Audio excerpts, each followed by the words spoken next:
For Emily to say that she got a message from someone harassing her doesn't surprise me, because everyone was getting that at the time, including me. But for her to say it was unequivocally me without any evidence is just wrong. Okay, so it seems like Shannon is constantly replacing anything that has any gray area with just being black and white. That it's either anyone that either Emily is saying that every single person who harassed her is them, or that she's saying that they didn't. This video was both character assassination and contradicting herself. That was the entirety of this fucking video. I'm actually baffled at how far removed this is. Back to naked. And I'm not even gonna tell you who it is. For one, I don't know who it is. I didn't even look up the YouTube name. And two, it doesn't help by promoting that shit because it just only substantiates the problem I'm having. This is the same issue with like porn sites. So if you were to like say this issue with this, you would have to be against like pretty much all porn sites. And then also, I don't see what's morally wrong with someone doing a nude review. Who cares? It's content, my dude, you know? I'm so tired of this hoeing shit, man. That's the one thing I can't fucking stand. Just click off of the video. No one's pointing a gun to your head and forcing you to continue watching. Before we start, this is the notes I have from both of Emily's videos into this. Feel free to like pause or whatever to read these. I don't want to have them up for like a minute or two. Just yeah.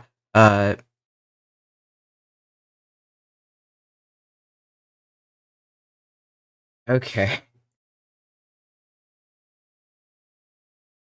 So, I'm definitely gonna put this at 2x speed because it's gonna be another hour. Either one, my lawyers negotiated with Emily's lawyers and reached a private settlement, which resulted in some form of retraction. Or two, I took Emily to court for defamation and came out the other side. This video is being made for posterity to show I didn't do what I was accused of, and to show that what I did not pause that, but okay. Emily has accused me and my husband of not only never happened to her, but could not have happened. This video is being made to simply defend my and my husband's name and prove we did not do the things we were accused of. I am going to go through Emily's statements point by point with evidence to show how she has lied on screen, and I'm going to leave links in the description box down below to everything I'm talking about. That way you can verify the authenticity. The only things I will not be linking will be Emily's Facebook accounts, of which there are 3, where she goes by different names, because they are all seemingly active. 99% of the evidence shown in this video is going to be from Emily's own accounts, including posts from her Emily Artful YouTube, Twitter, and Instagram.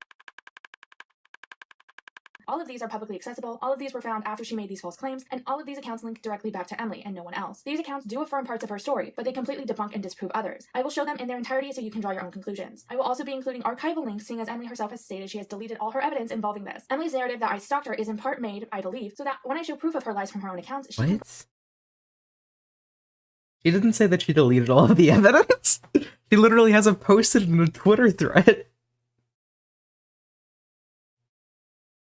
further claim that in and of itself is stalking. Emily created a false narrative, so no matter what is said after, even if I debunk all of her claims, she can still claim that she is the victim. That is why I made the decision to handle this legally before I ever responded back publicly. Any person claiming to be me before this on any other account was not me. I only spoke to one person once on Instagram, that being Tipster, who I will address more thoroughly at the end. While Emily states she deleted all the evidence, that is clearly untrue. I have found plenty of evidence that shows that what she said happened never actually happened, all of which was found after she made her video, and the majority of it is from her own accounts. So I'm finally writing something about the girl who pretty much tormented me all through high school and after, an underclassman at that. She is a compulsive liar and ruined a lot of my relationships. She liked to flirt with my boyfriends behind my back and was commonly known for telling them lies. Lie I was addicted to meth, I had STDs, or I had the HIV virus. I think that's considered an STD. I shouldn't, like... yeah. I cheated on them, I was a psychostalker who was trying to get pregnant so they'd leave, etc. So who is ready to read a little column of me being a motherfucker real, of me being motherfucking real? Okay, show him who's boss, letting it go about the best thing you can do. Meaning she had access to proof that actively went against her claims, and she why was that on screen as evidence that any of her claims were wrong? I don't understand. Purposely hid it in order to slander my husband and I. In response to being asked for any proof, she stated that she wouldn't lie about this because it would put her career and reputation on the line, and that my estranged relative and a former friend who physically abused me would also not lie about this, as it would hurt their public image, despite neither of them being public-facing people. I will also address them at the end as well. I will be using Emily's... So she knows about the Twitter thread. She didn't say that in the videos, I'm pretty sure. However, in the Twitter thread that was said, so that means she read the Twitter thread and know that she didn't delete all of the evidence and it's public for everyone to see. Okay. full legal names sporadically through this video, seeing as Emily herself places it in the description box of some of her videos and it's publicly known. This video is going to be heavily itemized, so feel free to skip to whatever chapter of this video you are interested in. Or if you would prefer to read what I am saying, a Google Doc with the script and screenshots will be accessible in the description. However, the document itself is by the way, terrible design. This is the Google Doc of the script that she has in the description. It's not available. You have to go to her pinned comment to find it. is 91 pages long as of when I'm writing this.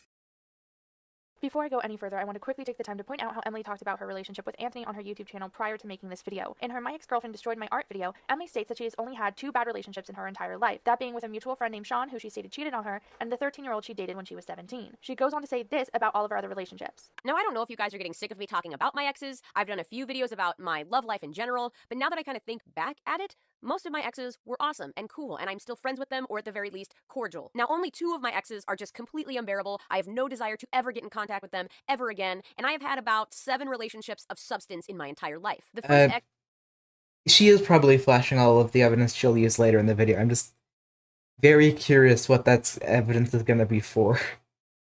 that was just a piece of shit was the one that cheated on me, and his name, we call him Sam. So I'm going to go ahead and put an annotation for that video right This isn't Anthony proof of here. I definitely suggest She didn't claim it was Anthony. you go over and watch that. It was quite an experience. That's all I can say. The other ex is who this story is about. Penny was a beautiful, charming young girl. We got along incredibly well. She was exactly my type, both physically and mentally, or so I thought. And the only possible foreseeable downfall to our relationship at that time was that she was a little bit immature, and she was a little bit immature because she was 4 years my junior. This video obviously postdates her dating Anthony by 5 years, seeing Little as it came out in yikes of an age 2016, which makes me difference. skeptical of her claims that their relationship was ended with physical threats and she was scared of him and Bryce. This video also postdates her relationship with her ex claims that their relationship was ended with physical threats and she was scared of him and Bryce. This video also postdates her relationship with her ex from her I Dated a Sociopath video, where she said that relationship was, quote, the worst she had ever been in, and that he This is the thing that made me want to stream this. So this disproves that her relationship with what's his name? Anthony ended with violence, but it also was for what? Okay. scarred her as a lover, as a friend, and as a person, and that she has never gone through anything as bad as that or as traumatic as that. This guy is really, really messed up, and I feel like we're cool now. We don't talk for kind of an important reason, which I will get to later, but you know, I don't hate this guy. I don't feel resentment towards him. I more feel have sympathy for him, and I was really close to him at one point and felt really close to him, but I feel that closeness was completely fabricated just because he needed stuff from me. So he injured me greatly, and, you know, subject of many great songs, thank goodness, but I'd never been hurt like that before. I'd never been hurt as a friend, as a lover, as a sister, as, you know, just pull around like that. Why that was left out of the ex-girlfriend video or any of her videos, I do not know. Why Anthony was not mentioned as being a terrible relationship at that point, I do not know. Emily and Anthony dated for 3 to 4 months in 2011. Emily was 19, Anthony was 18. Her Twitter from that time affirms that. _Meteor Showers is babbling nonsense beside me at 1 in the morning. Wouldn't expect anything less. I just hope he doesn't do this at the altar. Meteor Showers was the Twitter handle that Anthony was using at the time because it was a band name he went by, a name on Twitter. Here's the Facebook page for Annabelle Wanted, which features her own artwork showing that she went by this name as well. For a list of aliases she has gone by, skip to part 0. During the short relationship, Emily ended up moving into Anthony's grandfather's home. This was corroborated by Anthony's grandfather. This can also be corroborated by a blog post Emily would make in 2013, 2 years later, talking about how she has a history of moving in with her long-term boyfriends. Emily was not abusing drugs as she stated, and this is known because Anthony himself has a history of past drug abuse before he met Emily and has a zero-tolerance policy for that in his life. Anthony has been sober for over 10 years. We can call upwards of 20 people who have all had the same experience with Anthony because he's exceedingly cautious with drug use. Some of these people are also mutual friends with Emily. As long as he had the zero-tolerance policy for, though. That'd probably be a good idea to mention. Emily was well aware of this at the time and was not using drugs while dating Anthony. According to various social media accounts Emily ran between the ages of 13 and 20, Emily didn't do drugs and was in fact very against drug use. She was not addicted to cocaine at 14 like she said, and she never abused drugs until after Anthony and her dated and broke up. Here's a post that she made after she and Anthony had broken up where she states wholeheartedly she's against drug use and against what Amy Winehouse had done to her body, that being all the toxins she put inside it. If she was actively using drugs at the time, this is not a statement she would be making. If she was abusing drugs at this time, Anthony, his grandfather, or his grandfather's girlfriend would have seen any indication of this. There's a history of other family members abusing drugs in their family, and they were very aware of what that looks like. She does realize that some people are very critical of things that they do, right? Like, I imagine that all of the priests who did unwholesome activities with little children probably were very strong on anti-sex before marriage stuff, but they still did that anyway. Not to say that drug usage is comparable to what priests did with children, but just to say that, like, sometimes people are very critical of a thing while partaking in that thing. It's not evidence that they didn't do it, that they were critical of other people doing it. They would not have allowed it in their home. Emily framing this as two people attacking her over past drug use makes no sense, given Anthony's history and the fact that more than half of my extended family has their own issues with drug use, and my parents met in AA. However, when they were dating, she was dealing with intense mental health issues, of which she told Anthony. She has also posted on social media before, during, and after dating Anthony about her mental health history, saying she's bipolar, has BPD, was schizophrenic, has OCD, suffers short-term memory loss, has an apparent brain injury, and more. Here are some of the posts. Ha ha ha. Actually, my OCD isn't as bad as the kind they flash on television. Okay, while that could definitely affect the thing, she would need to provide evidence that it did actively affect this. It implies that it did, but it's not enough to discredit Emily's story, I'd say. I got brain damage and you don't. Nah, shit. 5 facts about me. I have too many mental problems to even type. 3 things I want to do in the next 12 months. Hang myself at a park, carve Zach's name into my arm, make love to Zach. 50 unknown facts. I have OCD. I fear my mother singing. I'm 100% serious. 69. Forgotten someone's name. Short-term memory loss mean anything to you? I only bring this up to add credibility to what I'm saying about why the relationship ended / how she was during the relationship. At no point am I shaming her for any mental health issues she might have.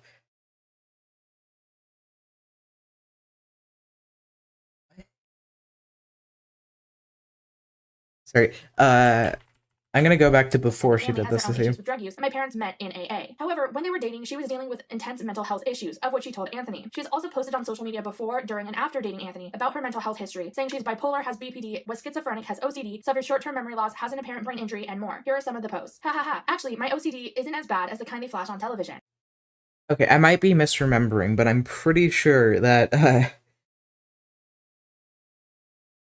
she wasn't saying before this that you can't really add credibility to a thing before you say is yeah.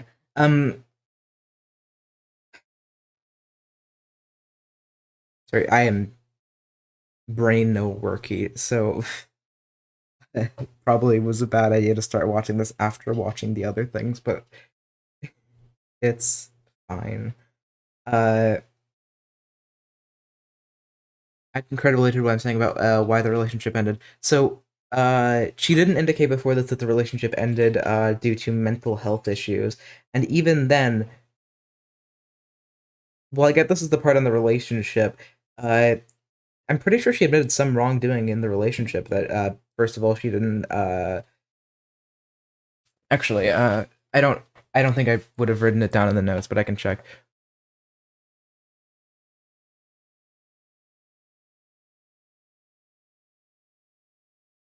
Okay. Also, Emily alleged that Anthony punched holes in the walls, which also indicate that his mental health wasn't great at the time either.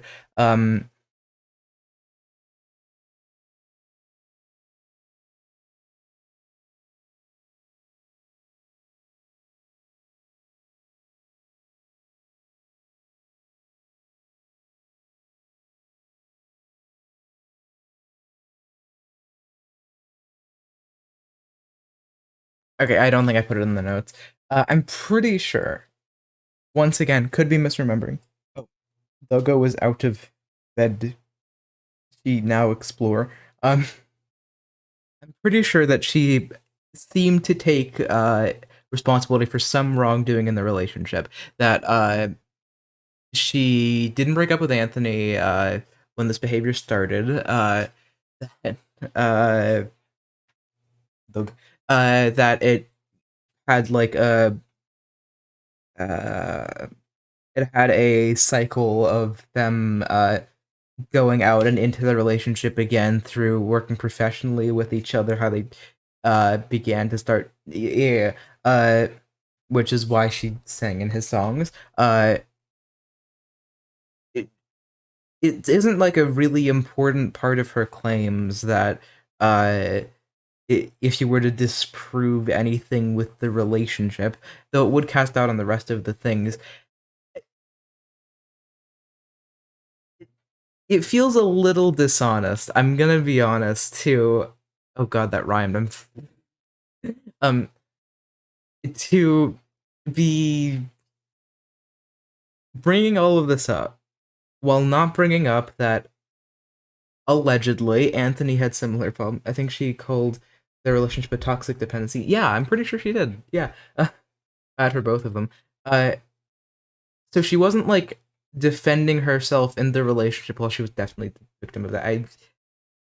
Yeah, she was definitely the one who was victimized there. But she wasn't like clearing her of any wrong, or like she wasn't clearing herself of any wrongdoing during the relationship. So to bring this up, to claim that the relationship ended due to her bad mental health, so this is a little wonky. I got brain damage and you don't. Nah, shit. 5 facts about me. I have too many mental problems to even type. 3 things I wanted. I fear Diagnosis has since proven to video about how she dated a sociopath, that she was misdiagnosed as bipolar when she was 9. She stated in her now, I'm 100% serious. 69. Forgotten someone's name? Short-term memory loss mean anything to you? She stated in her now deleted video about how she dated a sociopath that she was misdiagnosed as bipolar when she was 9. We immediately bonded on that. He was diagnosed bipolar, and I at one point was diagnosed bipolar when I was very young. The diagnosis has since proven to be very false. You would think when you diagnose a 9-year-old with bipolar disorder, you would check up on that, but that's aside the point. And on Facebook in 2009, before dating Anthony, she spoke about how she had been prescribed lithium at a certain point. Is feeling as if the general optimistic feeling of improving self has gone. Man, do I love being drugged up with 1,200 milligrams of lithium and still noticeably bipolar. Hey, I like you as is. You do seem happier and more in control compared to last year. In a post from the Awkward Years Project from 2015, she also stated that she had to take a medication since puberty, which I'm unsure what that is. On Emily's high school Facebook, I also found examples of her threatening violence and talking about how she had previously been violent. In this post, she said, "Had her right hook finally come in handy. Haha, bitch." A friend says, "What happened?" Emily replies, "Violence and possibly a dental bill for someone who is not." Once again, this just proves that she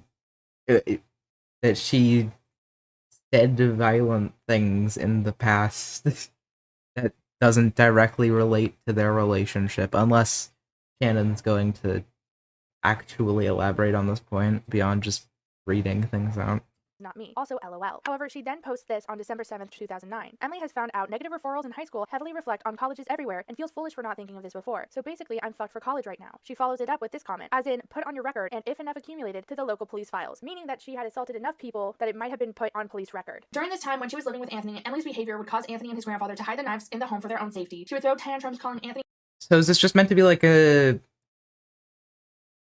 Okay, yeah, this definitely feels like what Covered in Paint said, that it felt like he was just trying to take Emily down with her. Why would you... I keep starting sentences and then not finishing them, I'm sorry. And his friend slurs, which is not uncommon due to her own post history on DeviantArt where she would say them often, and her behavior would come across as erratic and dangerous, not just to Anthony but to everyone present. We have contacted multiple eyewitnesses who were more than willing to go to court with us. Emily also stated herself that she used to behave this way, documenting these outbursts online since middle school, where she would continuously hurt herself and talk about hurting others. I just slammed my head on my desk until my head was throbbing and it felt like it was bleeding, and it gave my head a good rattle, so I fell asleep on the floor that night because I was too out of it to get ready for bed. We will focus more on these posts later. Emily and Anthony... This is just character assassination. There's no point to this. dated for a couple months, and during that time, Anthony ended up getting a job at the movie theater I was working at, Alex Plaza Theater in Campbell, California. Anthony and I met before his interview, however, we didn't work together until summer of 2011, after Emily and Anthony had broken up. I have never spoken to Emily, we never waved back and forth at each other, she is confusing me with someone else. There was only one time when I technically saw her in person, but it was from a distance when she had passed out in the parking lot behind the movie theater after getting into an argument with Anthony. This is the incident Emily is misremembering as happening after they broke up. However, at the time they were very much together. There are multiple eyewitnesses to this occurrence. There were other moments during their relationship where Emily publicly threatened Anthony, sexually harassed other women, and we have contacted the people who were present at that time. The relationship was short-lived with them breaking up after a couple months. However, during the relationship, Emily took it upon herself to get a tattoo of Anthony and herself as chinchillas on her arms with the finished word for love under it. She posted a picture of the tattoo on her Twitter page, again Annabelle Wanted. The photo is blurry mostly due to the camera at the time, but she purposely gave the male chinchilla little emo bangs, which Anthony had. She only owned one chinchilla at the time named Archimedes, and she did not own a female chinchilla. Though later she would get one and claim this tattoo is for that. She would say that the chinchilla was her and Anthony's kid. She continued this action with all her other... Okay, even if she said that it happened after they broke up, she also said that the relationship sort of continued, swapping between professional and romantic. So She didn't claim that there was a hard end to it immediately. So it would make sense that in the time period where they were sort of soft dating, if she were to get a tattoo, which were to seem to probably be related to Anthony. Other boyfriends after Anthony and her broke up, as seen here. Here's her doing it a year or so after her and Anthony dated with her next boyfriend Carl. This is another Twitter account she had under the name Annabelle Lee. This was another band name of hers. And here's her doing so in 2015 while she was living with her boyfriend Bob. This post is still live on Instagram. Shortly after this tattoo, their relationship ended. Anthony broke up with Emily. The reason they broke up was because of her erratic behavior and nothing else. Emily also lied when she said how the breakup occurred, saying that Anthony's friend, who she calls Okay, so she hasn't discredited the claim of punching holes in walls and talking in detail about shooting up a school and who would be shot, which seems pretty erratic behavior to me. I don't know.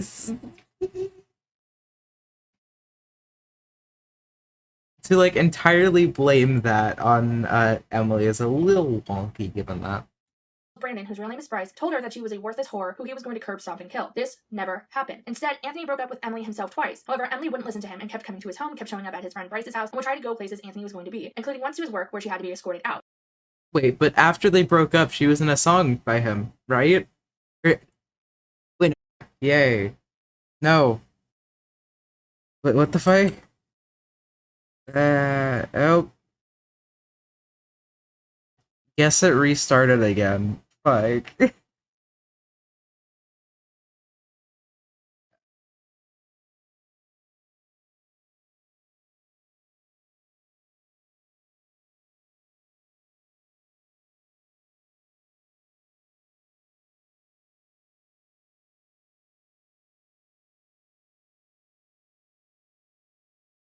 Okay, I'm gonna assume that it's back and functioning again. I don't know if what I said actually got across because of that, but I need a refresher. Curb, stomp, and kill. This never happened. Instead, Anthony broke up with Emily himself twice. However, Emily wouldn't listen to him and kept coming to his home, kept showing up at his friend Bryce's house. Yeah, so yeah, we're back. Yeah. Okay. Oh, now I have 5 viewers. Jesus.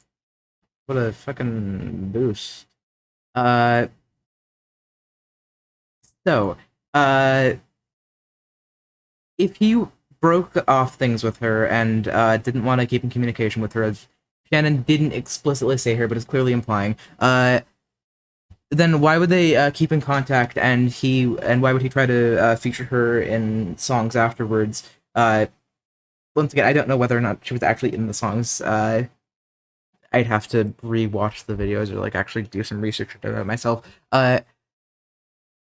But that gives me the impression that Shannon's probably.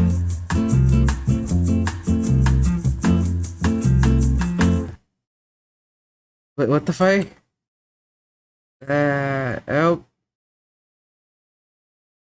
Guess it restarted again. Fuck.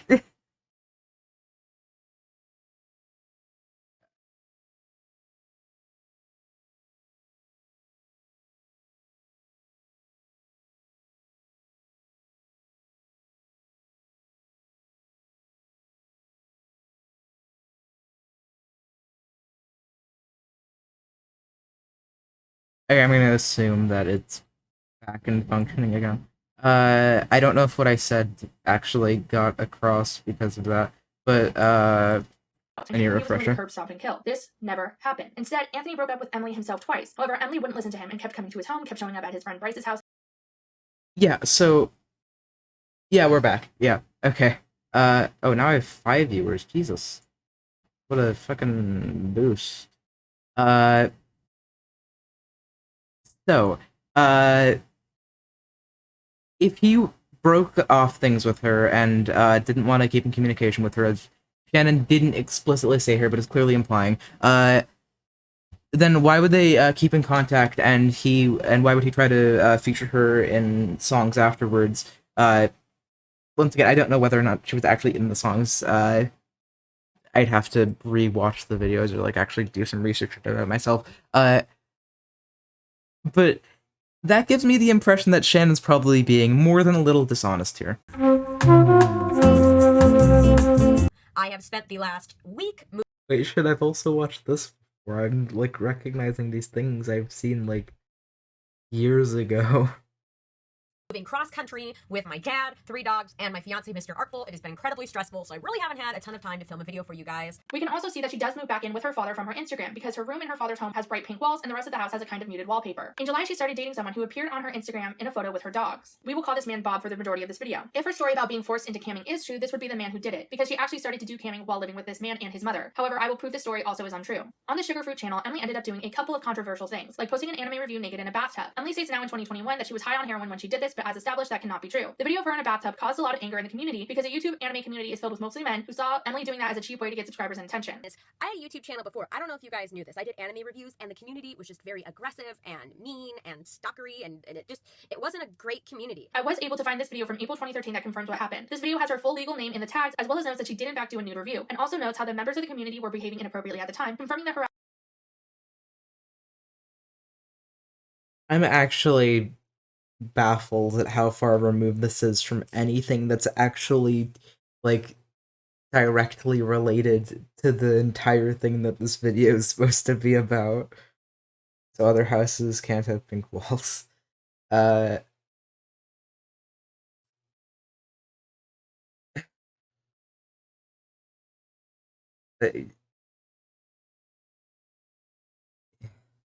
harassment she was receiving and why she was receiving it.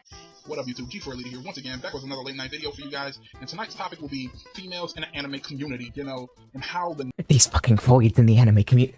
niggas act when they see these females in the anime community. You know, what made me want to talk about this shit is because I've been noticing a trend from this shit since 2009. Of the way people were on there, the way they treated her, the way they talked to her. Basically, the thirsty ass niggas on YouTube ran this female away. And I've noticed that trend with a lot of female YouTubers, you know, that the male YouTubers would hound the fuck out of these female reviewers and shit. You know, whether they review anime, video games. Oh, okay.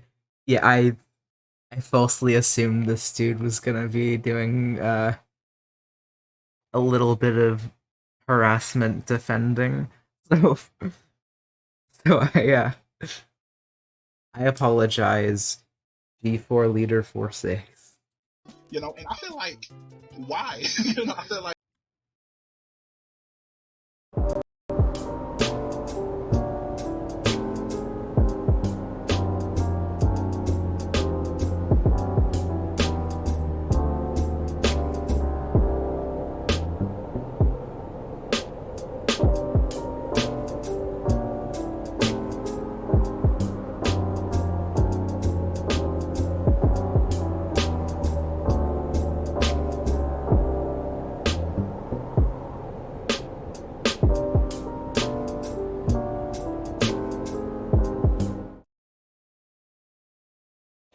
process be like, do they think, oh, well, I'm gonna subscribe her, I'm gonna add her, I'm gonna message her, and then she gonna give me some pussy? Like, what the fuck do you think is going to come of this from you subscribing her? This girl, you don't know what location she's from, you don't know her age, you just know she likes anime and she's half naked. But anyways, it wasn't. It was a One Piece episode review from a girl. And I'm like, well, it's a female One Piece fan. Maybe someone cool like Zoe Redley. I thought she was cool when she was doing it.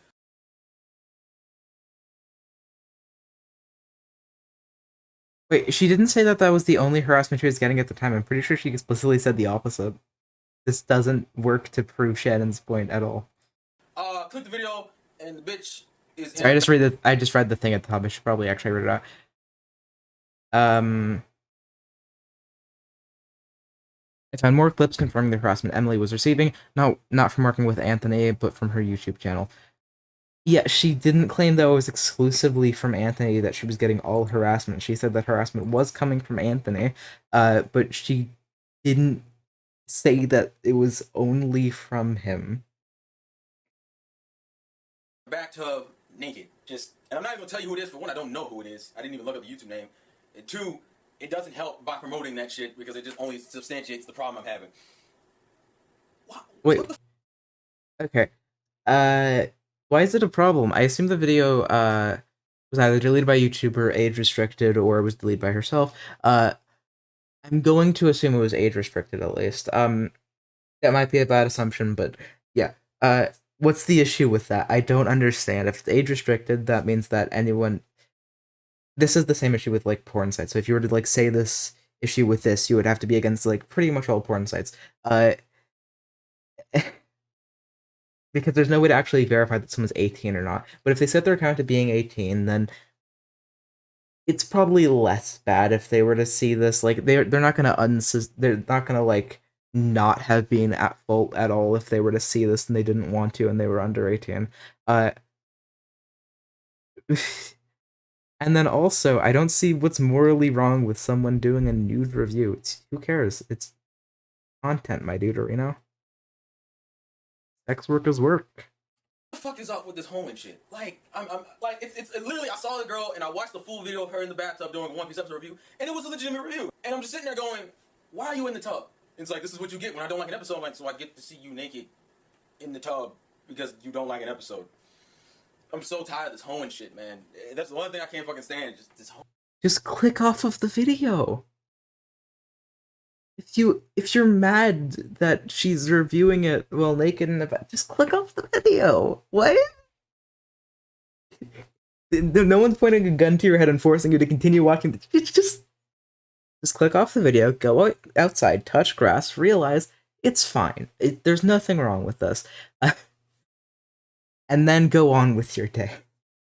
hoeing shit. And see, there's different types of hoeing that annoys me on different levels, but this shit, just like when the bitch is in a tub naked, reviewing an episode of One Piece for the sake of views, at that point you are a whore. As much as people like to talk about celebrities and shit, how they do all What's wrong with being a whore? this fucked up shit for the sake of money, you're doing this for views. You're doing this for even less money. That makes you a cheaper hoe than the other hoes you make fun of. What the fuck? A chick got into a tub, made a One Piece review, and motherfuckers started losing their shit. Like, I mean, I'm not talking about, like me, I was like, oh, that's a cool ass video. Bitch got naked in the tub and made a video about it. I'm just going to bet that most of these people are fucking Cambridge-gators. That was around the same time, right? I'm pretty sure. That shit about One Piece. Like, that's sick. And everyone else was just like, oh, I'm so thirsty and shit. And like, and this motherfucker's like, oh, leave her alone. Oh, leave the poor bath girl alone. Just shut the fuck up. Fucking retarded, man. Damn, stop crying. I don't want to see any more of these fucking, oh, leave the poor bath girl alone. She was just trying to make a video. Shut the fuck up, man. Get the fuck out of my face. My bit rate's at 0 again. Oh, now it's at... Okay, is my bit rate? Nope. Damn it.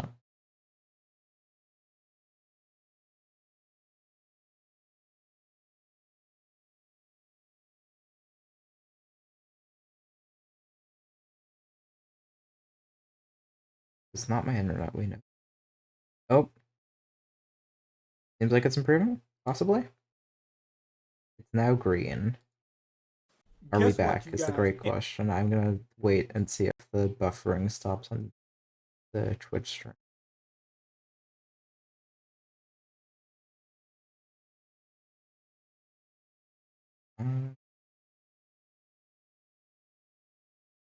Okay, it did. Yeah, sorry, my connection's being really fucking shit.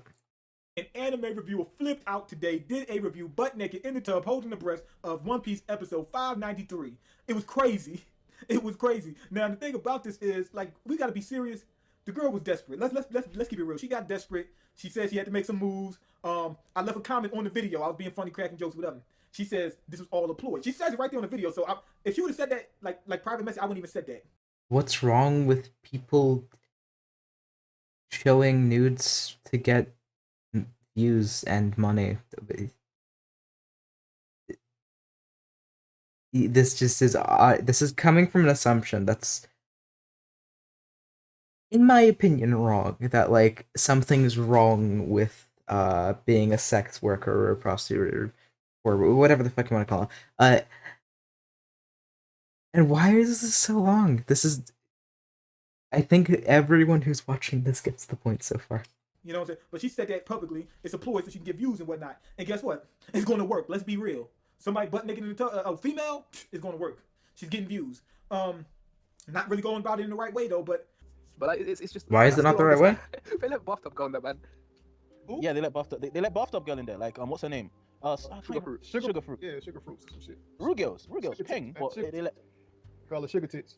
sugar fruit though. Like, let's talk about sugar fruit for a bit. Like, I've heard some weird ass stuff about her. Oh yeah.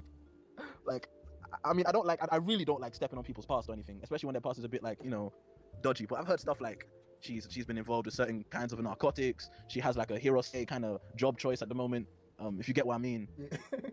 Like Bushido knows what I'm talking about, but he Oh, no. doesn't want to say it out loud. Like Bushido, why don't you just say it? Because I don't think I You know, can. you know it's bad when she don't say it. We're not gonna go that far. We're not gonna expose people's personal lives and shit. I don't know what sugar fruit does.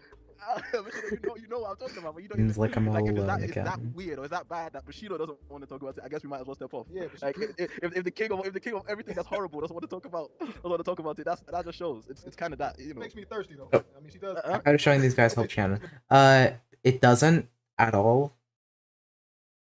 If anything, it kind of hurts your point, because anyone who isn't like that, they don't have like a gut reaction. It's like, oh my guys, nude bathtub review, is just gonna look at these people and think they're dumb and then move on. Looks tasty. Yeah, she How does look. fucking That's why long they're is sugar this? fruit. Come on. Oh my Like, the god. thirst does know me. That's what she is. Yeah. The thirst does Yeah, I'm know just me. gonna skip Thirst past does all know of me. this. This goes on for way too long. Herself dancing in a bra on YouTube, which led to more harassment, with someone re-uploading it. Bullying her. And the funny thing is, people are talking about, oh, I'm a bully. Oh, the anime mafia is a bully. We bully people, but the so-called anime community wants to send trolls and bully her and just say all these crusty, grimy shit like, oh, you a whore. Why you being naked? She's made mention of this herself on her Emily Artful YouTube channel, and spoke about how this channel led to harassment. Despite the harassment, she joined a collaboration channel entitled We Are Nakama with people like Double 4 Anime and Code Provider. I will link below the video she's featured in. In July, while she was running this channel, Emily collaborated on the song Autumn's Moment with Anthony and had agreed to be in the music video as well. On July 30th, after the first day of shooting, Emily posted a video of herself dancing in a bra on YouTube, which led to more harassment, with someone re-uploading it and spamming it to her Facebook friends. Anthony was one of those friends who the message was spammed to, and he had this reaction in our private Facebook messages. Fuck, see that video of Emily yet? What video? Kevin hasn't sent me anything in a while. I think I just saw it, but I'm not sure what I saw. Yeah, I'm gonna stalk the guy who put it up in the face. Apparently everyone's seen it, so we can't really have her in the video. It'll be about that. Wait, a guy put it up? Is it a different video? Because I watched the one on her channel. As you can see, Anthony asked me if I've seen Emily's video yet, and I said no, and then said Kevin hasn't This just proves that people are shitty. sent me anything in a while. I say that because Kevin, aka Coulter Guys on Twitter, would watch her channel and would talk about her YouTube videos to me, knowing that Anthony used to date her. But you already have footage, what are you going to do? Oh, there's one of her dancing for like 10 seconds in a bra. People are just doing the internet bully thing. We didn't see the one on her channel. What do you mean? We are shooting with a new person tomorrow. We already had stuff with Emmy, and now we have to throw it away. This little fucker's spam video is fucking with our goddamn production, and I'm fucking pissed. We were supposed to do a shoot with Emmy tomorrow, but now she's kind of disappeared. Luckily, we found someone new, but I'd like the shit to run smooth and not waste my fucking gas and our fucking time. I don't really care if these upper middle class Bay Area fucks want to feel entitled and knock their shit around in their craft, but it's really irritating when it comes to wasting my time and money that I do not fucking have. Holy shit, that's really messed up. I mean, the other channel, the second one she has, Emily Sugarfruit. Wow, that's really messed up. Is she okay? I mean, at least you have a replacement for her, but it's still messed up. But I think she posted one under her channel too. Fucking hell, that person has too much time on their hands to be fucking with someone like that.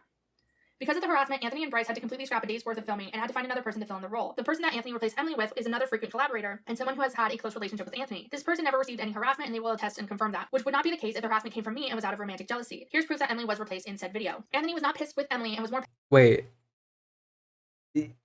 This was what Emily said was the start of the harassment, and she, in both of her videos, I'm pretty sure, said that she thought that Shannon was roped into it later, and that initially it wasn't her, and it was just her being like, I'm trying to think of the fucking word.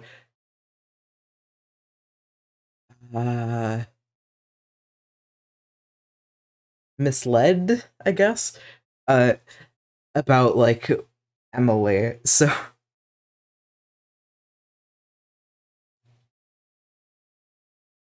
did she even watch the did this to video? her and in essence to him. In response, I almost immediately asked if she's okay and talk about how whoever's doing this is fucked up. Emily herself acknowledged this harassment taking place during this time on her dedicated Sugarfruit fan page. She wrote this: "Haters gonna hate, right guys? Thank you for being there for me. It means so much, y'all have no idea." Side note, I have also found evidence of Emily on her private Facebook account interacting on public pages with other people in the anime community. That's important to note because I previously thought that the person who had hacked her would have had to jump through some sort of hoop or like really looked very hard to find her information and to find her Facebook account. But if they were also active in this community, they would have seen comments like this on the public pages of other content creators. This is also probably why Emily stated she got so many friend requests at the time, because if people were seeing this, they would be like, oh, this is her, I will add her on Facebook. After this, on August 27th, 2013, she was going in for a job interview. She posted these two photos stating as much. 3 days after the interview, her Facebook got hacked. She promptly made a new one, which is still active, and said this: "Everyone, some horrible stalker hacked onto my old Facebook and is sending me threatening messages. This is why I got a new Facebook. Please don't believe anything this person says to you." Sometime between the interview and September 16th, she got the job. However, September 16th, 2013... Actually, wait. Unless Shannon is going to debunk the, unless she's gonna debunk the stuff with the IP addresses, they do realize that, we have screenshots of messages from the people who, it's pretty safe to say, are Shannon and fucking why do I keep forgetting his name? Anthony. It's pretty safe to say that. Shit, what was I saying? Yeah. We know that it was in the same general location at the time. It was the same places where they were going to. It was the same IP address as what got Shannon banned from LolCow because of the fact that she was posting as someone who isn't herself, despite being a creator, both negative, positive, and weird fucking things about her and her friends. So we know that these DMs, which explicitly say about the bathtub thing that they have that video, and also very strongly imply that they have other nudes. That means that they were the ones who hacked the account, or they were in contact with the person who did, and they got the stuff because of that. Because she sent those in DMs, right? That's what she said, that she sent some nudes in DMs. The bathtub video was apparently on YouTube, but I mean, like, everything else, they would have only been able to do that if they were on the receiving end of them, which doesn't seem like they were, or if they were the ones who hacked the account.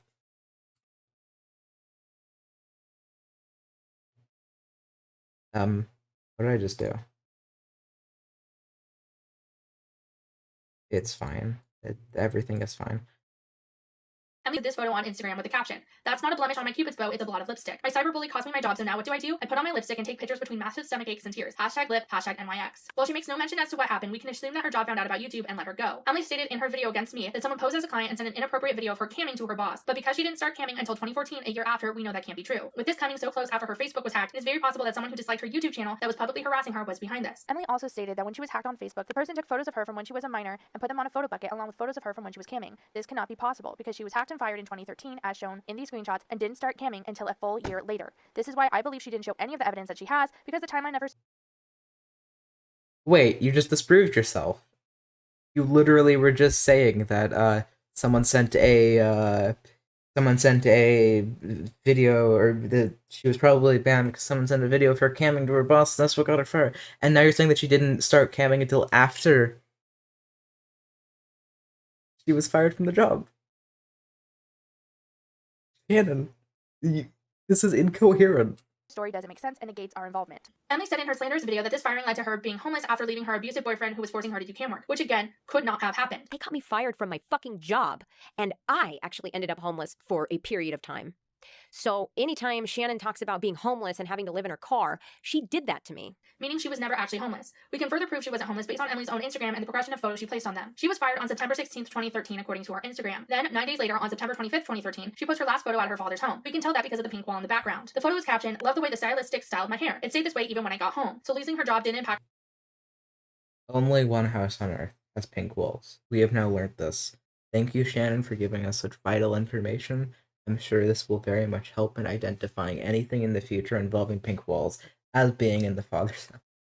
Her home life at all. The next picture she posts is this one on October 4th of some pillows on a bed with a white wall in the background. Hashtag pillows. It's funny how the littlest things he does for me makes my life even more amazing. Finally got a pillow for my side of the bed. This shows that she moved from her father's home into her boyfriend Bob's home. At no point was she sleeping on the street, and at no point was she dealing with an abusive ex who forced her into cam work. This is also the residence she stayed in with said boyfriend and his mother before she was able to move in with her now husband. YouTube channel also meant that I wanted to turn over a new leaf. I don't know if you guys knew this, but for the longest time, I was kind of stuck in California. I didn't have any family out there. I was just living with my ex-boyfriend, who I ended up, I'm close with. He's my friend and very amicable, so that's why I was allowed to stay there. But I was ready to try and branch out. Over here, the place that I used to live in was kind of a mess, so I was trying to get them to help me clean their kitchen and rearrange stuff, and this is how I wanted it to look. And I remember one time he was like, I want to come over, and I want you to, suck my dick. And I'm just like, it's 11:30 at night. I'm still live with my ex-boyfriend, who I'm still very close to, and we're friends, but I couldn't in my right mind just have the stranger come over and me suck his dick. That's not how it works. Yeah, so I'm moving right now, in the process of moving. A lot of stuff has changed because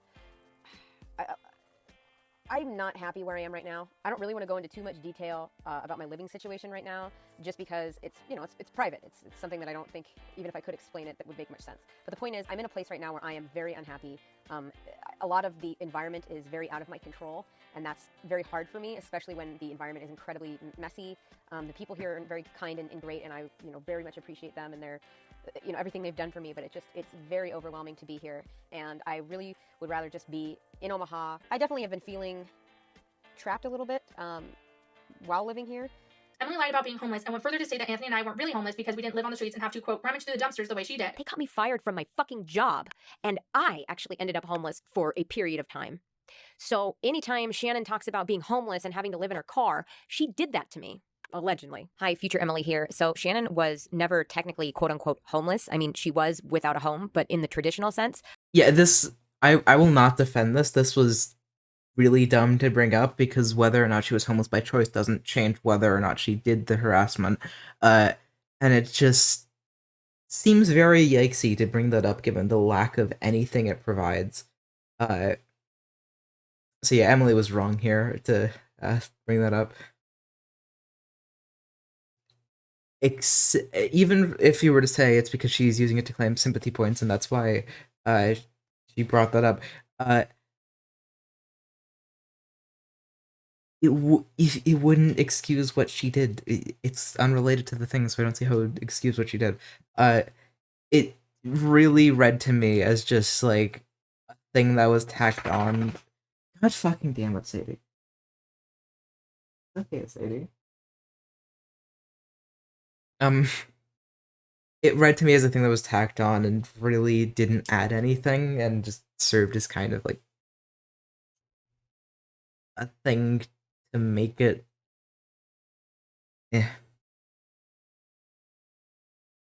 Her and Anthony were homeless by choice. To be fair, I don't know if Shannon has ever clarified that they were homeless by choice. All right, so if you would just like to go over an overview of how you became homeless, just for people who may not know your story.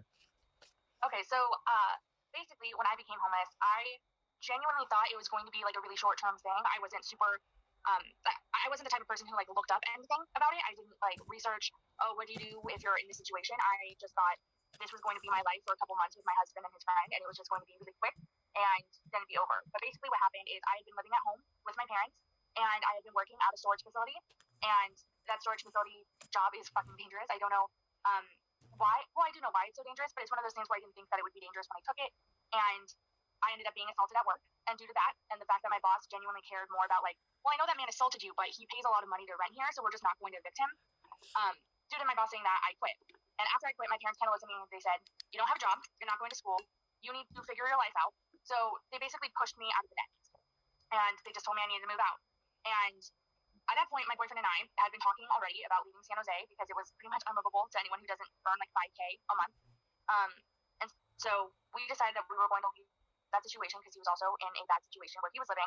And we just made a decision without researching anything. We're just going to drive until we hit a place that we like. Basically, we thought about Portland. We thought about that general area. Okay, I'm just gonna skip by this. We might have to like get Open fact in my interview with Less Than because still can afford to live in accrue more debt, and it was a lot. Basically, hashtag van life. I've always been open about how I became homeless because of the fact that I did not want to accrue more debt, which is a very valid reason for someone to become homeless in the first place. In fact, in my interview with Less Than a Home a couple years ago, I spoke to other homeless content creators who were doing the same thing. Emily feeling the need to lie about this in order to invalidate mine and my husband's struggles is incredibly disturbing. At this point, I was doing some webcamming, not exactly something that I was doing of my own free will. A lot of that wasn't, but that's not Andrew and Shannon's fault. But Emily moved in with Bob in October of 2013, and according to her dedicated Twitter for her porn account, she started cam modeling on or about June 12, 2014, and was only active until July 28th that same year, which is a little bit over a month. This Twitter only accrued 10 followers, and her posts had mostly no likes. Emily also shit-talked Bob, her boyfriend, on this Twitter, like in this tweet where she says, "Hate my roommate, he's such a fucking prick, hashtag need a new life." She spoke on YouTube about having to share a bedroom with him after they broke up in her I Dated a Sociopath video, so this comment is absolutely about him. Well, I wonder what you've done, Shannon. I wonder if you've done anything comparable. Yeah, I should probably try to actually find it.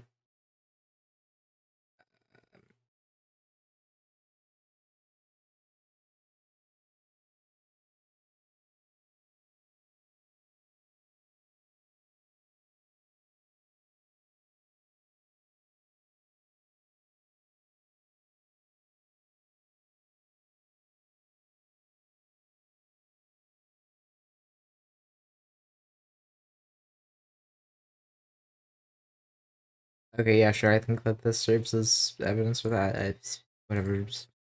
However, he wasn't her roommate at the time. He was her boyfriend, as we can see here from her comment on a photo of him. So sexy. Thank you for picking me to model for the other ones. Love you. According to herself, she was still living with this person when she started her YouTube channel, something she references in her early videos incredibly favorably. YouTube channel also meant that I wanted to turn over a new leaf. I don't know if you guys knew this, but for the longest time, I was kind of stuck in California. I didn't have any family out there. I was just living with my ex-boyfriend, who I ended up, you know, I'm close with. He's my friend and very amicable, so that's why I was allowed to stay there. But I was ready to try and branch out. Over here, the place that I used to live in was kind of a mess, so I was trying to get them to help me clean their kitchen and rearrange stuff, and this is how I wanted it to look. And I remember one time he was like, I want to come over, and I want you to, you know, suck my dick. And I'm just like, Did she mention the lol cow at all in this video? I have no clue. I haven't actually watched through the video before. Disproving her own story, the Snapchat. Disproving the own story, like you have multiple times in this video, Shannon. Snapchats, Anthony's tweets, the Rewired Soul, problem with a big art YouTuber, if she exists, this question, Art 13, 23 false claims, random lies. It doesn't look like any of the sections are about the lol cow thing, but she might have mentioned it in there somewhere. I still live with my ex-boyfriend, who I'm still very close to, and we're friends, but I couldn't in my right mind just have the stranger come over and me suck his dick. That's not how it works. She also has Instagram posts and a DeviantArt account from 2015, years later, talking about him being her beloved and referencing him in a romantic way. Emily only did cam work once in her life during this very short time frame, meaning the only ex-boyfriend who could have forced her into it is Bob, while they were living together with his mother in a one-bedroom apartment. However, seeing as she herself sees him and his mother as her children's surrogate uncle and grandmother, this is doubtful that this actually happened. Despite this, he is currently on Reddit and YouTube defending her actions, not knowing she's accusing him of this abuse. Emily said she started getting Facebook friend requests from people she didn't know in 2014 when she started working with Anthony professionally, and said it was all Anthony and me. And again, you know, Andrew and potentially maybe Shannon did everything they could to try to find out where I was working. She didn't say it was all you. She said well, she didn't say a decent amount, but like she never said it was all you, which implies that it was just probably a very large portion. For some reason, they knew it was at a restaurant, a specific type of restaurant. So they literally, like, copied exactly one of my friend's Facebook accounts, took the about information, all of their pictures, and made this other Facebook account and acted like, oop, my Facebook got deleted, Emily. Like, can you add me again? And my dumbass was like, okay. And so, oh my God, I want to scream at my past self. But I accepted the friend request. And then, of course, they post, hey, does anybody know of any really cool, this specific type of cuisine restaurants in this specific location? And at that point, I'm like, you are not my friend. And so I blocked them. I knew right away that they were trying to find out where I work. They wanted to try to bait me to be like, yeah, I work here, so that they could call and get me fired from another job. However, after she got clean in November of 2012, she and Anthony became Facebook friends themselves, meaning that he wouldn't have needed to make a fake account to get information on her the way she says. She debunks this claim herself without realizing this on Twitter by showing their Facebook messages from this time, where she directly tells him where she is working. At this time, I was dating someone else and not speaking to Anthony at all, meaning any jealous motivations I would have, according to Emily, would be gone. Emily says her Facebook was hacked, and news from when she was a minor were taken off of it and placed onto PhotoBucket publicly. PhotoBucket doesn't allow nude/lewd photos on their site, so the likelihood of this happening is slim. PhotoBucket's policies are actively very anti-nudity. Emily also lies and withholds evidence, which leads me. But how much traction did they get? I don't think that PhotoBucket would look over literally every single post that's made on it, so it'd have to be reported, right? Before they would do anything. I don't know what PhotoBucket is, but I'm assuming that that's probably how it works. Because that's how it usually works for most things on the internet. They require some sort of moderation. I can prove that her Facebook was hacked from the screenshots from her own currently active account. However, these screenshots go against the story that she was hacked when she was doing cam work in 2014, and that Anthony or I had anything to do with it. She purposely withheld the evidence. Why are you so hyper-focusing on this? Whether or not it was you and Anthony exclusively who was doing it at this time, it's pretty clear that later, yeah. In order to slander my husband and I and make it look like we had anything to do with this. She also doesn't show any proof of her account being phished, which would have been done via email, which she says she still has access to. She says the location of the hacking/login attempt was in San Jose, but she, quote, didn't think much of it because all of her friends were from San Jose, so it could have been anyone. The other IP that I was referring to, the one where I was just like totally oblivious that it was Andrew, I was like, I don't know, it's such a big city, who could it be? The email Emily stated was used to hack her Facebook was, why do I have to do this 22? With the email that they had managed to switch out my email for on the Facebook account, and the email, if I remember correctly, was, why do I have to do this 22 at Gmail, or 44, it was a double number. Which is attached to a YouTube channel called Reno 2200. This account was active up until a year ago, posting gaming videos, meaning the person behind this account is most likely the person who hacked Emily. Neither Anthony and I have anything to do with this account. Emily states on screen that— And she literally brought this up in the video. I'm pretty sure. she was also working as a, quote, professional makeup artist at this time, and that Anthony and I lost her a huge client because we allegedly wrote a negative review saying all her brushes were dirty and she was unhygienic. She later disproves this herself via Twitter. She contradicts her original statement by showing the screenshots of her conversation with Anthony, saying she's about to start work as a makeup artist after she gets her certification. But then in the tweet itself states that she never actually got her license and simply advertised herself on social media and got clients via Craigslist, meaning that there would be no way to leave a negative. She never actually Earning money, what are these goals? Still the blank place. And to get my certification for makeup industry. And what are these goals? She's saying that the goal is to get certification. She might have been working as an intern. She got her license and simply advertised herself on social media and got clients via Craigslist, meaning that there would be no way to leave a negative review for her services, seeing as she only got clients via Craigslist and social media where reviews cannot be left. It feels like you would only read this way into it if you were incredibly bad faith and, like, you were actively trying to, like, or not actively trying to, but, like, you were trying to think of it in the worst way possible, or if you were actively misportraying it. I also found the social media she is talking about that she used to showcase her makeup on, and it's theretroface.tumblr.com. The screen name, The Retroface, was her original URL for her current YouTube channel. If you go to youtube.com/theretrofaceyt, it goes to the Emily Artful channel. She only posted to this blog 5 times for about a month between September and October 2014. She was always the person featured and never showed any client work, besides her doing a sugar skull on her boyfriend for Halloween. This would be 2 months after she stopped doing cam work, meaning she would have had to be homeless at the time, according to her own story. No negative reviews are left anywhere on this blog, and most of her She said for a period of time. She didn't say a specific period of time. It might have been less than 2 months. Who knows? her posts have 0 notes on them. I couldn't find any other social media with this name on it besides her current YouTube channel. However, she did have a makeup YouTube channel that was never uploaded to that was made January 2014 under the name Emily MUA. Emily mentioned in her I Dated a Sociopath video that she worked at a beauty supply shop at this time. 1 hour, 5 minutes. I kind of want to see the like-dislike ratio, so I might regret this, but I'm gonna fucking do it anyway. No negative reviews are left anywhere on this blog, and most of her Okay.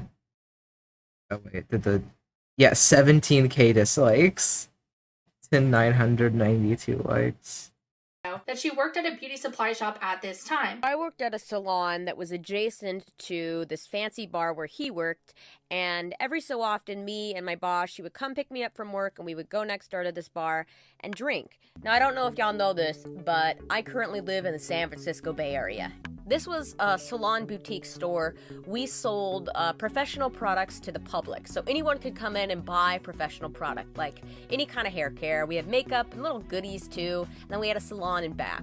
And I actually live, if you guys didn't already know this, I live in the San Francisco Bay Area in California. I had to come to downtown Menlo Park and stop at this place called Off the Grid. They go up and down the peninsula, which was Peninsula Beauty in San Mateo. This was confirmed by the fact that Emily used a company branded pen in her $10 art supply challenge video, which is still live on her channel. This is further confirmed by the Peninsula Beauty Instagram account from posts of September 2015 of her artwork with lipstick swatches on it. I then went and I found the Yelp page for this establishment and found that there are no reviews naming Emily, mentioning her doing makeup or anything of the like, meaning at most we can prove that she was a sales associate. Wait. Okay, negative reviews naming her.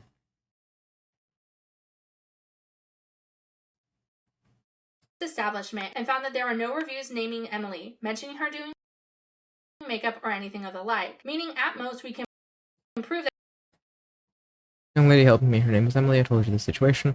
Here I go with immediately renting. Read to upon entry by Emily. that she was a The ladies here are always nice, helpful. Also, I'm pretty sure if they still had the logins to the sock puppet accounts, they could just delete the fucking things anyway. It's the thing you can do, shockingly. Which I guess is impossible to, like, argue against, but it feels like this shouldn't be, like, damning, if that makes sense.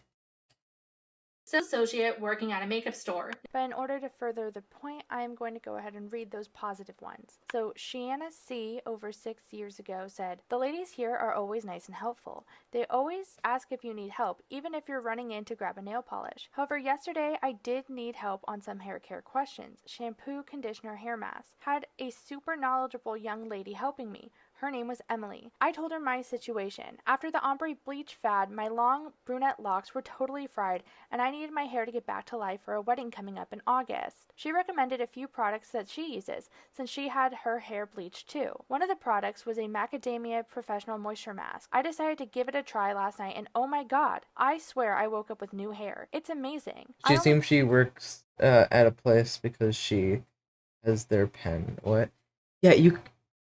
Yeah, listen, okay, after all of the pens I've stolen from hotels, I can assure you that having a pen does not say that you work there. bought the travel pack because of course I was skeptical, Def making a trip back a full-size jar. Excited to keep using this mask in hopes I have some bomb.com hair by August 1st, lol. Side note, no more bleach for me, blah. Thank you, Emily, and thanks to the store manager Sandra for honoring my exchange even for a few days after the 30-day return policy. So happy. Nellie O. This was my first time at Peninsula Beauty and received really great service from the staff here. I was immediately greeted upon entering by Emily, who proceeded to help me with a color match for the Jane Iredell Pure Press Mineral Foundation and the Full Coverage Glow BB Cream. Yeah, Emily is a really, really common name. They only ever list the first name, not the second name. So. Found that there is in fact one. Actually, wait, how many employees? What's the name of the place again?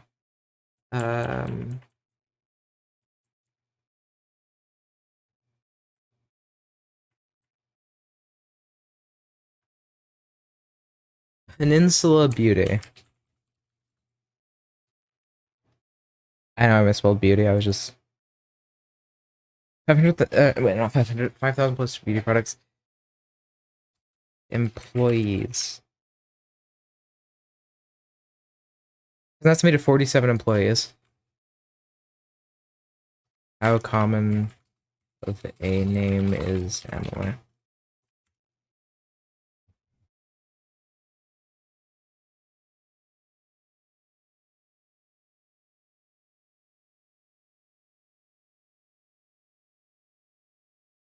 Twelfth most common name apparently. 18th in 2018. That's only how many people were born. Emily was born. It would have been before the 90s. I'm pretty sure. I have no fucking clue. I don't know that much about these people. From posts of September 2015 of her artwork with lipstick swatches on it. I then went and I found the Yelp page for this establishment and found that there are no reviews naming Emily, mentioning her doing makeup or anything of the like, meaning at most totally fried. One of the amazing some and Dell like she's customer. She was drawing in a book with her headphones on. I had noticed immediately she drew something inappropriate in her book. When I confronted her and told her that that image wasn't appropriate for a young lady to be drawing, she looked back up at me and in a very snotty voice said, "I think it's completely appropriate." This is a negative comment. This is a negative review. Shannon, you just disproved yourself again. It's the fucking millionth time. I spooked my dog. It's the millionth time she's done this in her video. She just wrote on the side that there are no negative reviews, which was because she found out she was wrong, but there's no reviews that mention her. And now there's a negative review. Because, oh no, she had the fucking gall to draw something not safe for work. I just think America is overly sensitive. She was not only insulting me, but our nation as a whole. Face! She had long black hair, tattoos. I agree, comrade. Glasses and looked of either Eastern European or possibly Asian descent. I did not get her name in the store, but I advise you not to interact. This will not deter me from shopping there, as my experience in the store was more than 5 stars. I just want to express my serious concern with the classless people they hire. No proof online exists that she ever worked as a working makeup artist, or that she had a big client that she did makeup on that canceled on her because of a negative review that was posted online by anyone. Emily then stated in her video. But you just read out a negative review? That after she lost her makeup job, she would never post where she was or her schedule or anything about her life on a public platform because it would be used to harass her. However, as I'm about to illustrate, that is certainly not the case. Even though the entirety of this story is false, I will work within the time frame that she set up to further disprove her claims. For Emily's statements to be true, after October 2015, she would have absolutely no posts online tagging her location, stating where she is, and the like. At this time, Emily was using her Emily Artful Instagram under the name Emily Velvet. Her account was public, as seen in the multiple times public accounts like Mod Notebooks reached out to her and other accounts found her via tags. A month after she stated Anthony and I lost her a big client, she posted this to Instagram. "Come let me #paint you at Block 34 Eatery. I'm here almost every Tuesday. Don't be shy. Come say hi. #artwork, #San Mateo, #Block Eatery." Emily was publicly posting her location online, publicly stated where she was, and stating she would be there every Tuesday, which disproves her statement saying she was very concerned that someone would follow her, stalk her, and attack her, so she would never post where she was.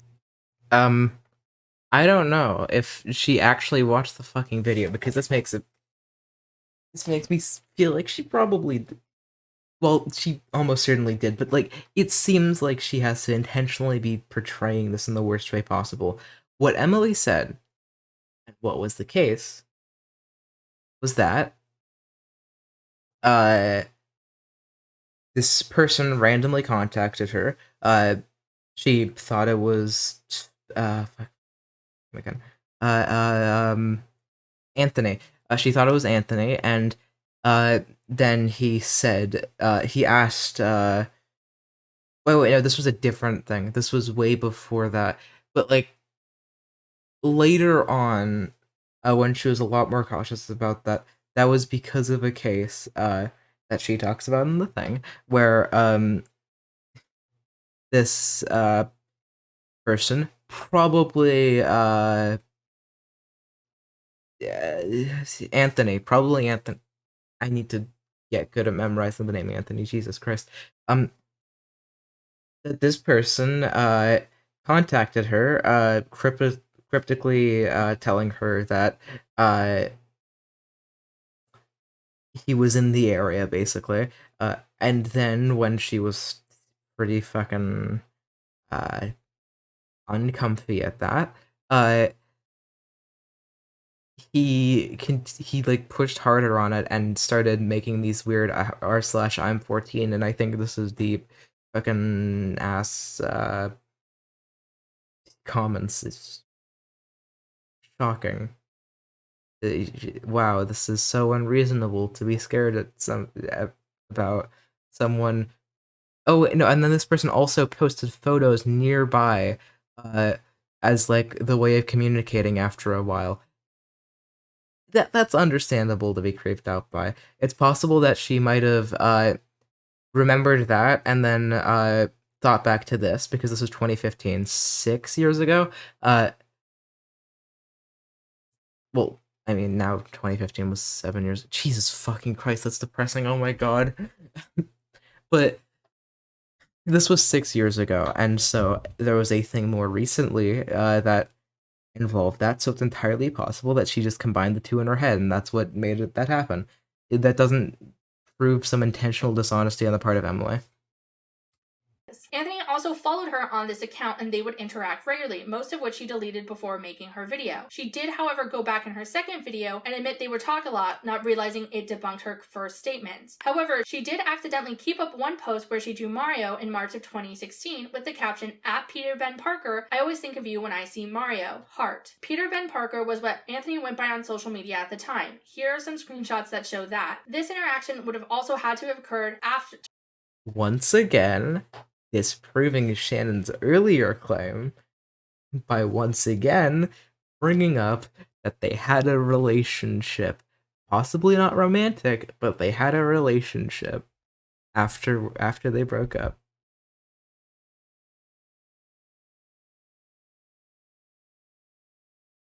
Pain. She was harassed on Snapchat, more on that in part 7. She posted on Instagram in July of 2016 showing her playing fetch with her dog and tagging their location at San Mateo Central Park and Red Morton Sports Field. She did this again in September of 2016, showing once more she was not scared of posting her location, and she was actively posting where she was on a public account. She also posted videos to her channel in 2016 where she stated where she was living at the time, walking around her city, her favorite spots, and more. She also stated where she was working after leaving the beauty supply shop, that being a school. I don't know if you guys know this, but I work for a school, and so in the summer I don't have work, which is awesome.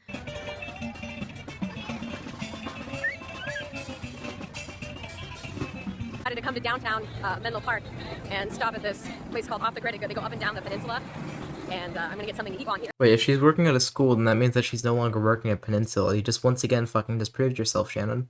There's a lot of good food and music and stuff. I got a bunch of hair in my mouth, shit. And now I'm going over to one of my favorite cafes that I don't get to go to a lot, and I'm gonna get my favorite tart. So I'm pretty excited, and then I'll probably stop at the bookstore next door and go in there.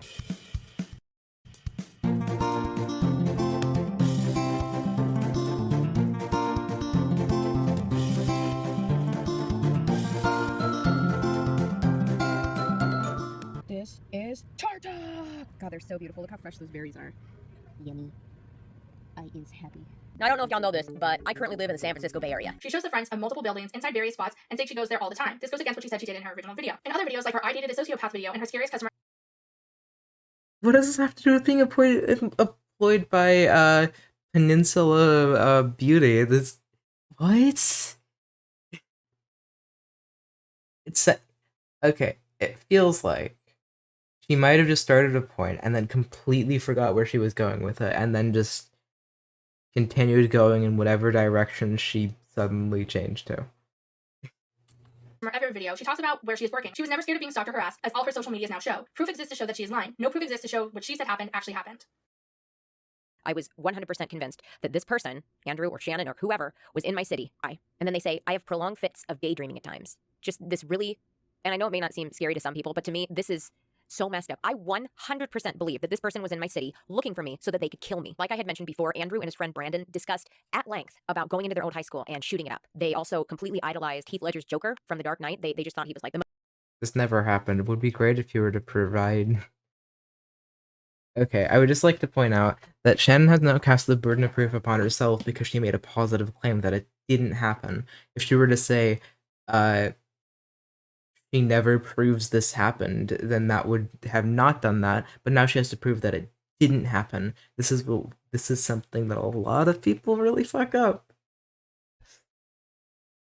most chaotic evil, the most amazing, cool villain ever. Andrew had discussed donning a mask, kidnapping the people who made fun of him in high school, and torturing them. This is what was coming to the forefront of my mind when I was receiving these Snapchats. Now, I don't have a screenshot of this, but I did send a message to him saying, do not come to my home. I have a security animal, which is 100% true. Osa is not only an emotional support dog, she is also a trained security dog. I also let him know that I have a gun in the home that I have access to and that I know how to use, and that if he tried to hurt me, that I would be forced to have to defend myself. And at this point, I have the gun. Like, I had the gun out and ready. I was fully prepared for him to come to this house and to hurt me. Here's an infographic for ease of understanding. Emily doesn't say when she got the messages from Snapchat directly, but implies that it happened before she spoke to Anthony via Twitter. But we can prove that this could have only happened in 2016 for her story to be accurate because they make reference to her YouTube channel, which she didn't start until 2016, according to her video 2016 in review. This horrible experience led me to this YouTube channel. I started this YouTube channel because I wanted to start over. I wanted to go back to basics, to my roots, to what I knew I was good at. This YouTube channel was a way for me to come on here and be silly and goofy and not feel the pressures of everyday life. It would also have to have happened before she moved in with her now husband, giving that in her boyfriend tag video, she talks about how she was moving from a small apartment into a large home. And I actually live, if you guys didn't already know this, I live in the San Francisco Bay Area in California. So it is a 1,700-mile difference, but in 8 months from now, I will be moving here into this house. We are actually filming in my little art room thing. Yes. Yeah, so I'm moving right now. In the process of moving, a lot of stuff has changed because I'm not happy where I am right now. I don't really want to go into too much detail about my living situation right now, just because it's, you know, it's private. It's something that I don't think, even if I could explain it, that would make much sense. But the point is, I'm in a place right now where I am very unhappy. A lot of the environment is very out of my control. My eyes are Very hard for actively me, especially when closing I'm now. incredibly Oh messy. no. The people here are very kind and great, and I, you know, very much appreciate them and their, you know, everything they've done for me. But it's very overwhelming to be here, in my house where it's empty essentially with nothing in it, and it's clean, and it's this blank canvas, to here where it's nothing but clutter and, you know, garbage and stuff outside of my room. It's just very stressful, and it makes me very unhappy, and it's difficult, especially when I first moved in here. If you guys ever watch videos of me talking and there's all that clutter in the background, all those, you know, records and everything like that, those aren't mine. Like 90% of this room isn't mine, and it's incredibly difficult living here. This is important because she states that she was in a small apartment when she pulled a gun because of these messages. Based on the fact that the messages mention Mother's Day and the fact that this would have had to have happened before she moved, which she posted occurred on November 18th, 2018, it could have only happened between May and November 18th, 2016. However, we can shorten that window even further because on November 16th, Emily posted this to Instagram, promoting her Snapchat and asking her followers to go over and follow her, which you wouldn't do if you had just had a traumatic experience involving that app that caused you to pull a gun in your own apartment. Meaning, she could have only gotten the Snapchats on the 16th, 17th, or 18th for her story to be accurate. Thanks to some people over on Reddit, I have found out that these messages that were sent to Emily were actually a part of some viral marketing done for what appears to be an ARG that is now defunct. Multiple other internet personalities publicly stated they received messages in 2017 about the mind-bending, thumb-bending video. This was clearly someone trying to get interest in their ARG by harassing different content creators online, so they would post the messages and get publicity. Because the other content creators who received these messages were getting these messages in 2017, it's unlikely that Emily was ever sent these messages in 2016, meaning that her entire... You never... Okay. Don't do this. Don't have white text. Okay, are we back? Please tell me we're fucking back. Okay, we are. I'm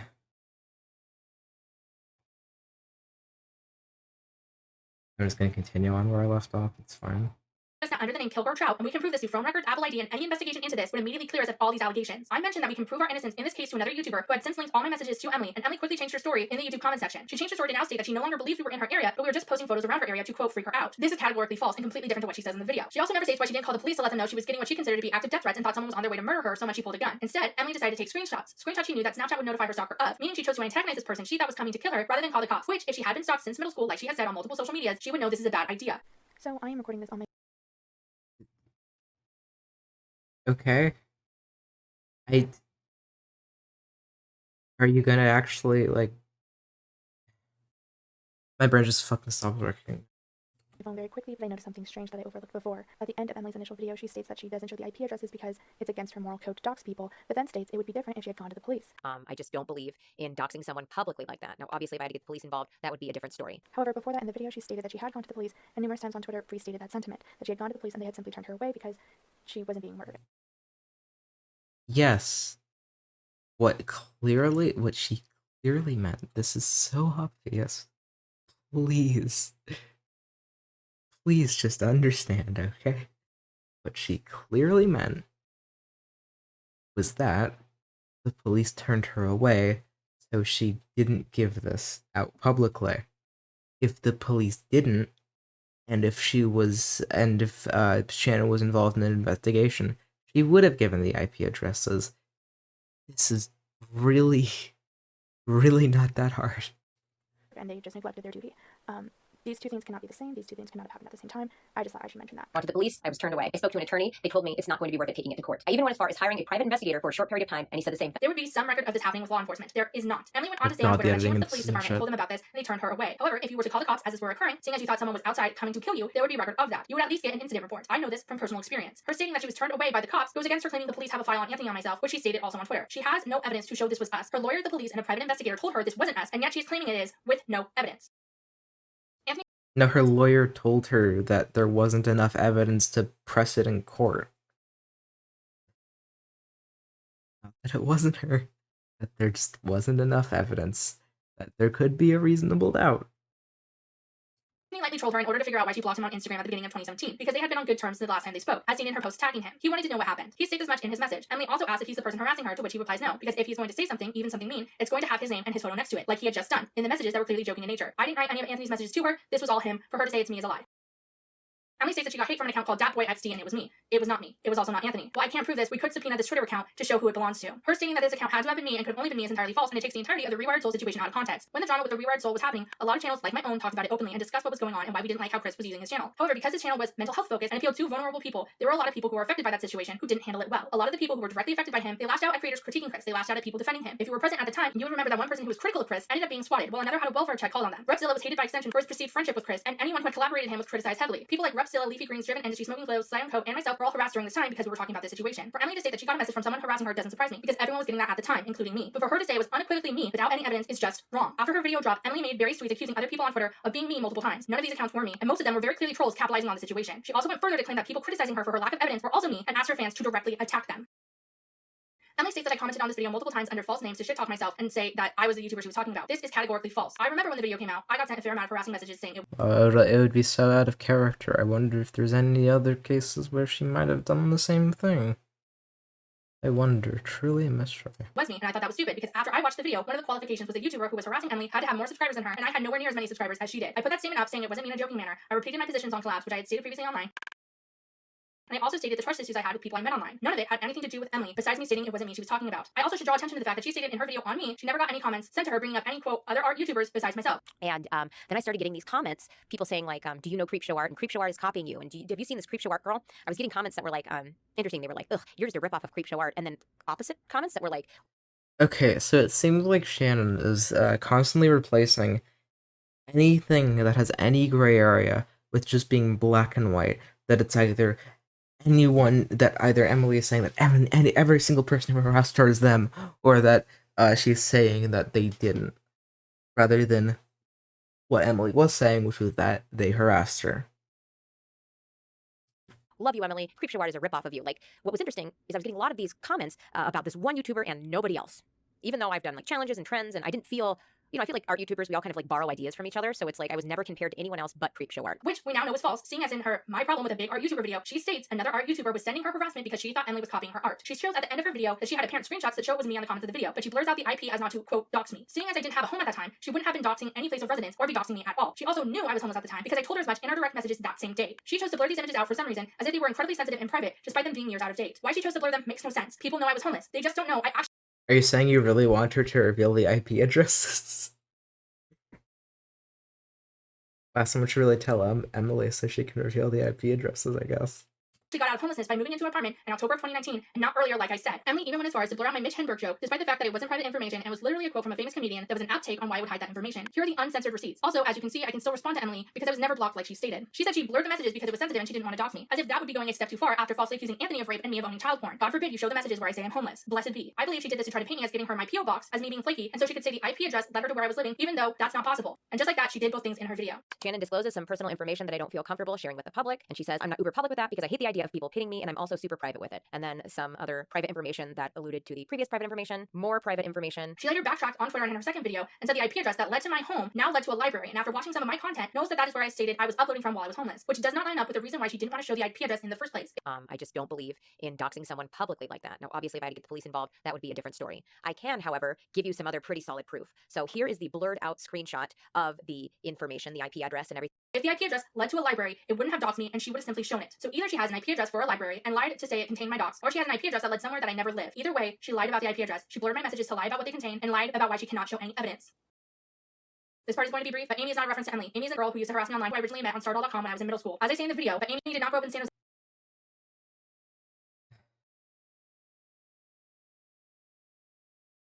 The claim wasn't that Emily was literally Amy. The claim was that Amy seemed to be based loosely off of Emily. And you were the Emily in the situation, I guess.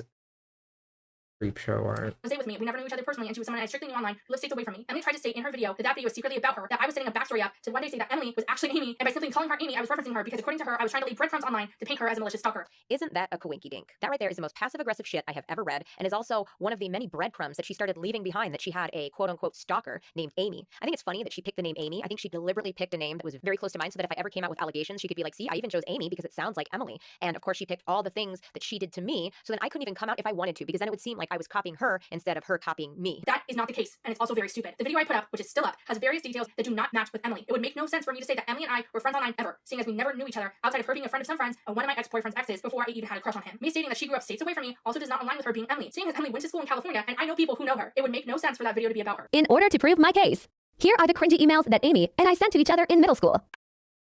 Way louder, Jesus Christ.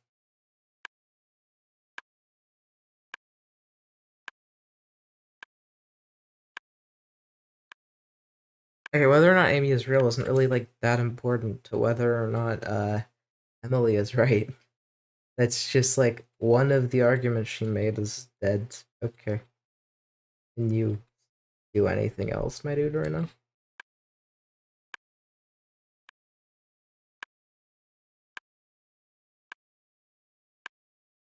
It's important to note that two things can be true and not negate one another. Emily and I could have gone through something similar, that being online harassment, and still not speak, get along, or any of that. Her trying to say that she thinks because I did this, I could have never been stalked, and then going to invent a situation in which everything I produce is suddenly about her is incredibly gross and narcissistic behavior. In the video, after I let Emily know that an account messaged me and sent me some weird information on her that I was not comfortable with, none of which is what she stated it was, she stated if someone was harassing her and sending weird messages about her to other channels, they would have, quote, just made the video themselves. Shannon says, look, honestly, I'm sorry from what you've gone through. I don't know you all that well, but accusing us of doing shit we don't know about isn't cool. Like, Andrew already told me that you thought he did it, and honestly, I didn't worry about it because it didn't seem like that big of a deal. Also, about the sub buying thing, I got message about that as well. Like, 5 accounts messaged me, and I know they messaged other art YouTubers. They also messaged me edits of shit about you from before the Emily Artful account. Shit that is literally none of my business. That makes no fucking sense. Why would this person who has shit on me send stuff to Shannon, but no other commentary drama channel? If they really had shit on me, don't you think they would really want to try to get it out there? She also stated no one else got these messages, but I know for a fact Hopeless Peaches and one other art account that no longer exists also got these messages because we talked about how uncomfortable it made us. However, in response to that assertion, if I was going to make a video on Emily because I had all this information, wouldn't I just do that? I was already making Wow, you just made a positive claim. It'd be a really good idea to back that up. commentary content. I was already making callouts. If I wanted to cancel Emily, as they say I did, I would have just made a video of the screenshots of her taking photos of other women in public, making fun of their bodies, and posting them saying, that'll do, pig, that'll do. Or, fat girls piss me off. Or, funny women are Jews. The rest are all r-slur, and we laugh out of sheer disappointment. Or even her saying on a post of an anorexic teenage girl that she's skinnier than her. I didn't make a video on that because I didn't know those things until now. And I'm only making one now because you falsely accused Anthony and I of stalking you while also stating you have no evidence and would lose a court case. Emily also states that me telling her that someone messaged me like this and I wasn't going to do anything was my way of threatening. You're telling me that literally, 8 years ago, someone was edgy?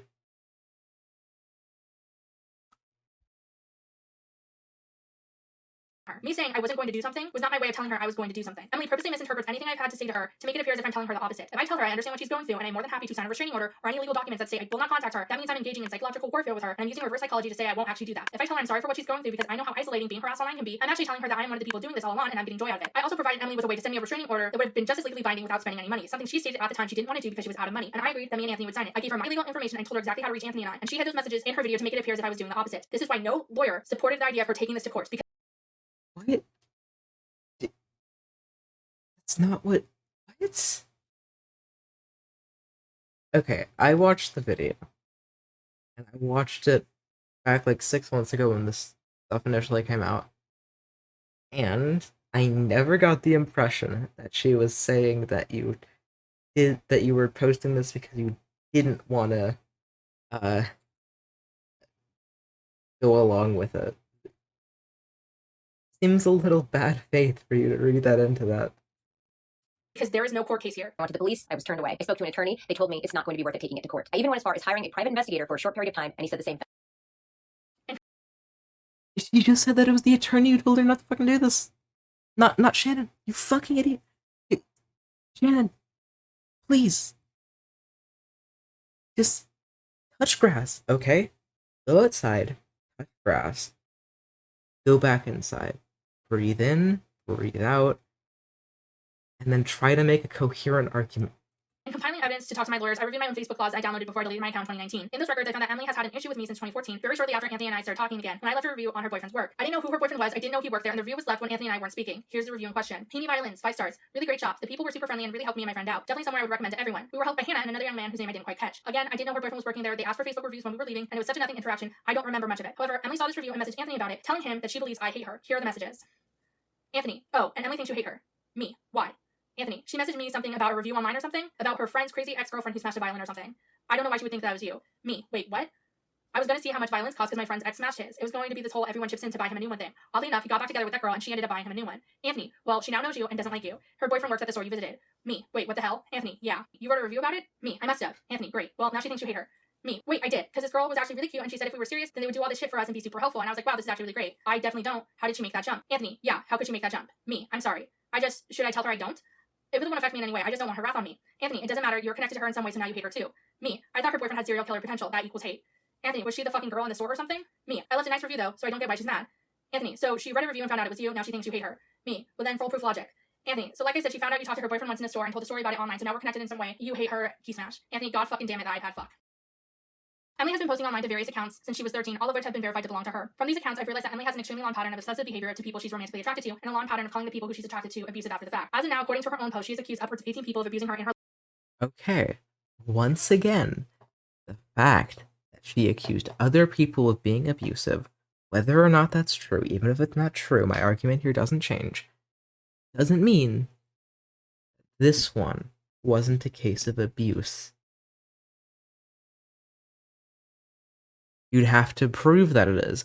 It makes it a little more dubious if every other one of the ones were false and she did that.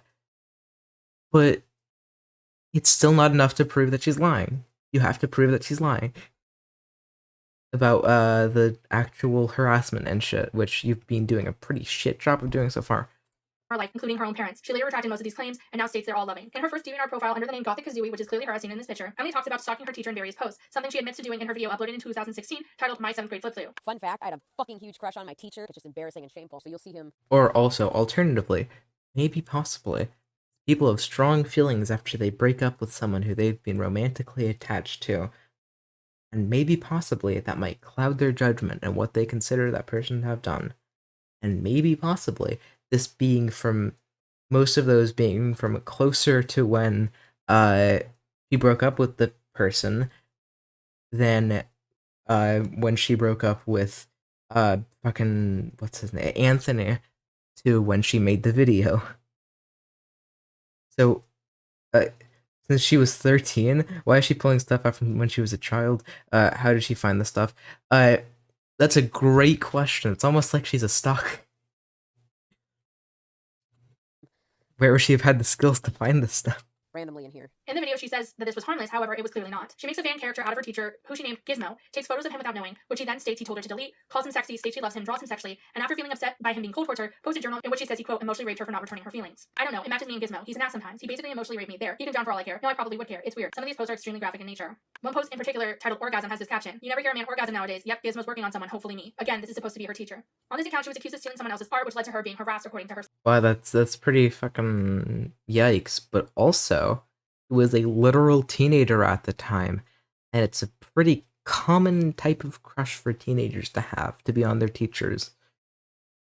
Leaving DA. Yeah, I'm being harassed behind the scenes, so I'm leaving. I would never steal art, and I'm constantly having to change my original character because they have similarities, so I'm leaving. Thanks to everyone who actually made me feel wanted. So long. Okay, I'm not leaving technically. Apparently didn't do the no thing right, so my new DA name is XGizmoX. But right after this, I'm going to post a random journal so the harassers don't know. She then made a new account under the name XGizmoX, which again is the nickname she gave to her teacher. Here's proof that it's her. She continues to post about this adult man, how she told him she loved him and got mad when he told her she was behaving inappropriately and needed to stop drawing him, writing about him, and stop putting him in uncomfortable positions. When he asked her to stop, she deleted all the posts. However, she would continue to write blogs about him, which referred to him by his full legal name, letting her classmates know who she was talking about.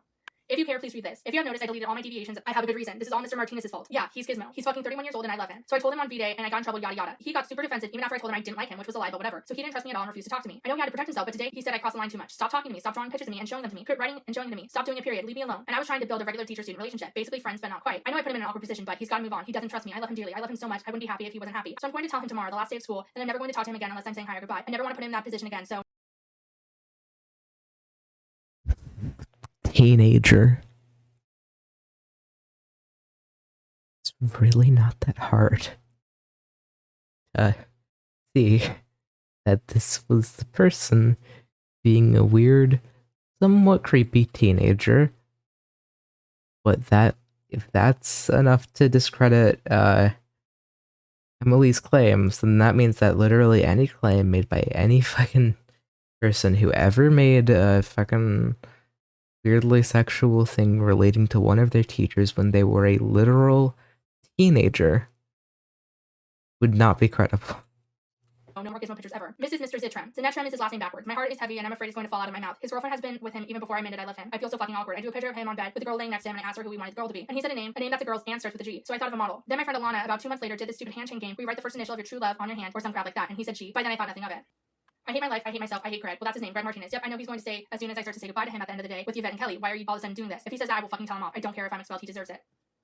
According to her blog, she also held him responsible for her self-harm. In this post, she states that after she had a negative interaction with him, she shredded all her artwork and slammed her head on the desk until it felt like it was bleeding, then passed out on the floor. So yesterday I took my sketchbook with all the pictures of him. I sort of regret this, but I took it and I shredded every page I had onto the floor. Then I slammed my head against my desk until my head felt like it was throbbing and I felt like it was bleeding and I gave my head a good rattle, so I fell asleep on the floor that night because I was too out of it to get ready for bed. Well, this is the first time she posted like this online. It certainly wasn't the last. Emily would also claim to be stalked and harassed on these accounts as well. Emily then starts dating someone her age named Zach. She writes multiple times in her blog that whenever he does something that makes her feel bad, it's his fault when she harms herself and injures herself, going as far to say she's going to kill herself on the bathroom floor because he, quote, made her feel crappy.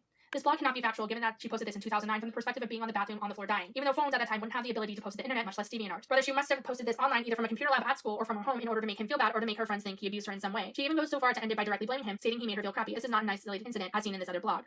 Haircut, PS, fuck you. Yeah, that's fucking right. I gave myself a fucking haircut with the meat scissors and only because he doesn't give a flying fuck about if I'm pretty or not, and fucking apparently I'm not fucking pretty enough for fucking him. I'm so fucking not pretty that he'd rather see her naked than me. He'd rather be with her than me because I'm so fucking ugly. Well, thanks a fucking lot. I thought we had something because we were so fucking close. Now maybe I ought to fucking kill myself. Thanks for the fucking haircut, you goddamn motherfucking fucker. Emily also created a DeviantArt for him, which he uploaded her art as if it was his own. It appears that everything on this account is either about her or related to her in some way, and it's unclear if you ever had access to this account. The last post on this account was a journal he posted after he broke up with Emily. While I can't be sure, it looks exactly like a post she previously made during the relationship when she cut her hair after he made her feel bad. I personally believe she posted this in an effort to hurt his reputation with her friends, the way she would do in her own blog post. She then accuses some unknown entity that goes on track of stalking and harassing her in 2006 as well in 2 blog posts. The reasons why I'm sad and internet bullies. Zach and her got back together but then broke up again in May of 2006. Emily posted a blog about how he ruined her life called Single. Then days after, she posted a blog about how she was probably pregnant, titled Okay, No One Panic. There's a moderate chance of me being pregnant. Moderate. I don't know and I feel foolish. I need to get tested. Please don't go spreading the news around school to the ones that go to my school. I just thought I'd let everyone know I'm an idiot, and yeah. Zach doesn't want to believe it. I don't think. I'm a little bit upset that I'm just like every other mom who's all by herself without a spouse to help her. At least Gabe said he'll be there for me. Though I don't love Gabe as a husband or a boyfriend for that matter. I love him as a best friend. He knows me better than a lot of people and he'll go with me to get tested if Zach refused. I just kind of wish Zach would. Yeah. 2 days after that post, she posted that she probably had a miscarriage because she got her period, meaning that 3 days after this person broke up with her, a person that she would blame for her self-harm publicly online and stated he was the reason she wanted to kill herself, she told him she was pregnant. While I don't know if this could have been true at the time, seeing as she said this so quickly after the breakup, then stated she probably miscarried later, it leads me to believe she faked this in order to get him to stay with her. She went on to post a blog about how he abused her and forced her to do things she didn't want to do, only to later in that same blog say he never harmed her or hurt her. She then accuses him of abuse when they do not get back together in a post called Why Is It? She talks about how he took her life away and how he's evil. She also alarmingly posts this blog about how she wants to post news of herself, despite her being underage. I want to post this pic of myself, and technically I am nude, but it shows nothing. It's completely censored for comedic reasons, and yeah. I'm 16, so technically it's illegal. Damn it, screw it, I'm going to do it. Why did I write this damn journal? And in her next post, she talks about how she posted literal child porn of herself, knowing it was illegal, and how she's mad it got taken down. Haha, they removed it. Haha, yeah. Back to her ex, she then writes a journal about how he's a liar, how he lied about having quote phone sex with her, how he's a piece of shit, and then immediately after says they're friends again. And then a month later says he's dead to her and abusive. In various quizzes, she also states at one point he tried to hit her and that she is scared of him. Also that he would touch her in ways that she didn't want to be touched to get his. These are absolutely accusations of abuse and assault, but in those same quizzes and posts, she would later retract those statements, saying he never did anything to hurt her. She also admitted that these were contradictory things. Sorry for not like saying anything. I'm just like, I'm trying to keep myself awake. Okay, so I'm just distracting myself, not from the video, but just trying to keep awake by doing things, which mainly includes cleaning my nails right now. At that point, they were over. She continued to post about him, though, with claiming he was an amazing boyfriend, but also abusive, that he tried to hit her, that he never put her hands on her, and more. Emily wrote a blog stating that she would stop talking about him because now every one of their friends thinks he's a bad person because of her, and she feels bad about it. She then obsesses over another person a little while later, and again doesn't respect them when they tell her to leave them alone. She then makes another DeviantArt account under the name Clash City Rockers. However, that one doesn't last long, but it does link to another DeviantArt page that is her full name that has since been taken down. This DeviantArt account and the Sugar Fruit YouTube channel are the only accounts that were ever deleted, save for her original Twitter at Emily Melvin that was suspended. Oddly enough, Emily would have been posting to the Emily Luera DeviantArt blog while dating Anthony and using heroin. Some of her comments are still available from this account, like this one, which is about her using heroin. The previous blogs also have statements of Emily using gay slurs, saying she's quote very racist, and Emily stating that she at age 15 never used drugs. Emily states boldly in her video that she's been addicted to drugs since she was 14. However, her own social medias from ages 13 to 20 say otherwise. It's unlikely that it was because she felt like she was oversharing, embarrassed, or shameful of what she was posting, given the nature of what she spoke about in these posts, like wanting to have sex with her teacher, carving her boyfriend's name into her arm, and more. Also on these blogs, Emily states she has severe memory issues that result in her getting so disoriented she throws up. I have no idea if this is related to her OCD, her traumatic brain injury, or any of the other mental disorders she stated she has on social media. Emily has continued this trend over on Facebook. Okay, I'm gonna repeat this again. Teenager.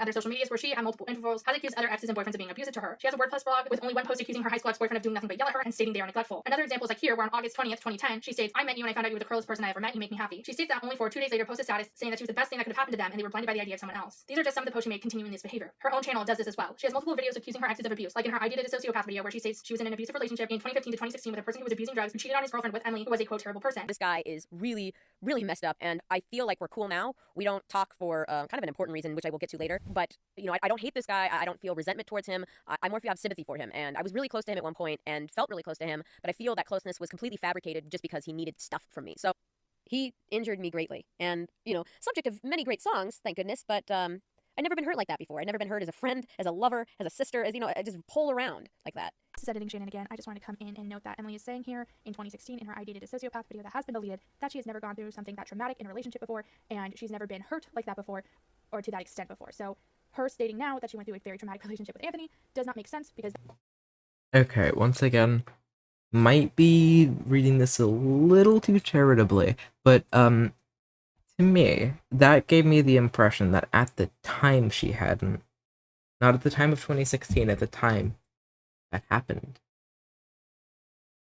That relationship would predate this. So unfortunately, what kicked off 2016 for me was a very toxic, codependent friend shit. Pseudo-relation shit. Horrible relations is what I'm getting to. And you can learn all about that in this video right here. But to sum it up very, very briefly, I was close to a almost 40-year-old drug addict who came from a very affluent background. He went to a nice college, and he's kind of the prime example of a very unexpected drug addict. Someone who, you know, they always say anybody can become a drug addict. And I'm not sitting here bashing drug addicts because it is a disease, and I myself was a drug addict in the past. I'm not going to get into that right now. I have so many feelings about that, but the point is that he is a drug addict that I don't think will ever truly heal because he doesn't really have to. He has a lot of people in his life that act as constant enablers to this behavior. He'd go through these cycles of using drugs and then finding people who would help him financially, mentally, emotionally. Then he, like a lotus flower reaching through the mud towards the sun, would get clean and sober and then ditch those people, relationships, friends, what have you, that helped him along the way, get this holier-than-thou attitude and turn people against him, and then the cycle would start all over again. And I ended up being one of the people who was used and dragged down into that cycle with him. Now, Aaron, he's a bad guy, and he's always going to be probably a pretty shitty person. And I'm not going to sit here and say that there aren't redeeming qualities about him, but his decisions towards other people and his selfishness and his narcissism, that's not going to change probably ever. Then there is her he cheated on me video where she states a mutual friend cheated on her with a blonde Asian woman who liked to party, who was quote such a crazy bitch she sent her a cease and desist to make sure Emily didn't talk to him anymore. Anyway, I received a message from a girl, let's call her Celine, and let me quickly paint a picture of her. She was at the time, probably 18-year-old Korean girl with bleach blonde hair who fucking loved to party. Every single picture on her Facebook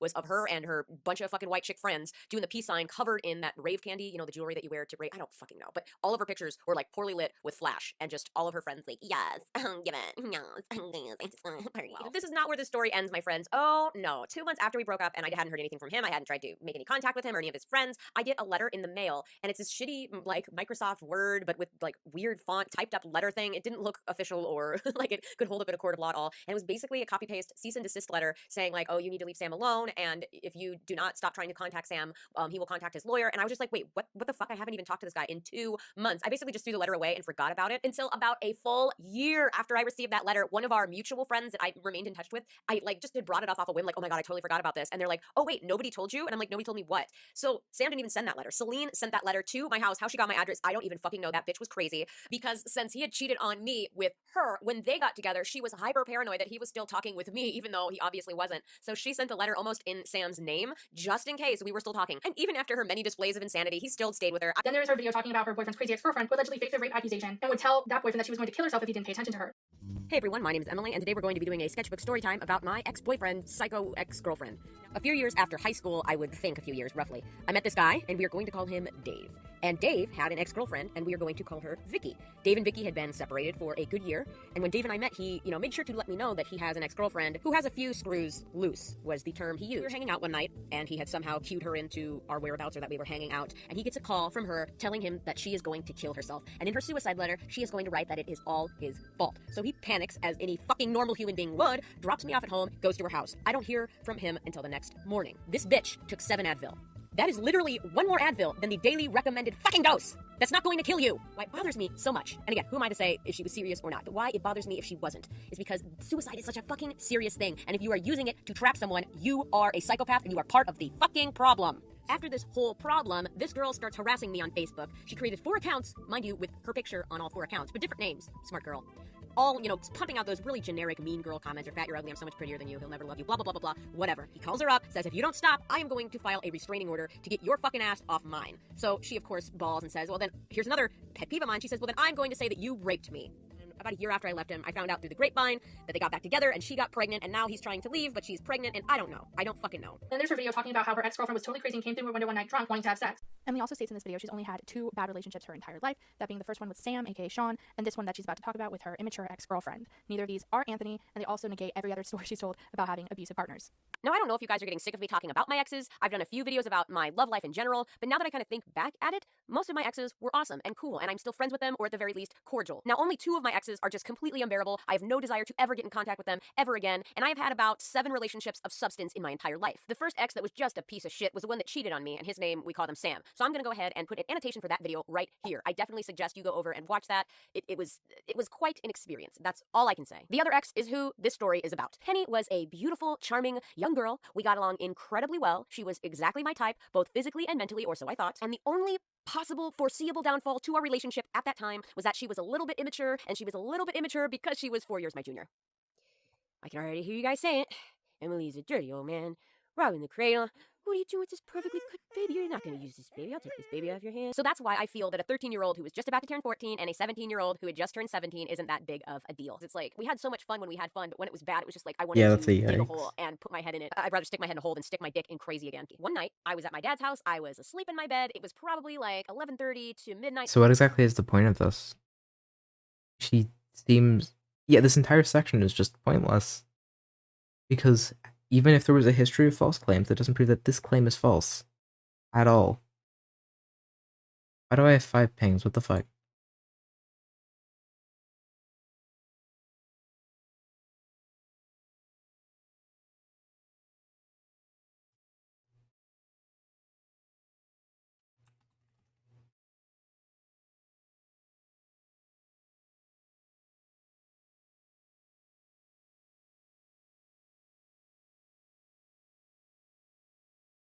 I just got a text message.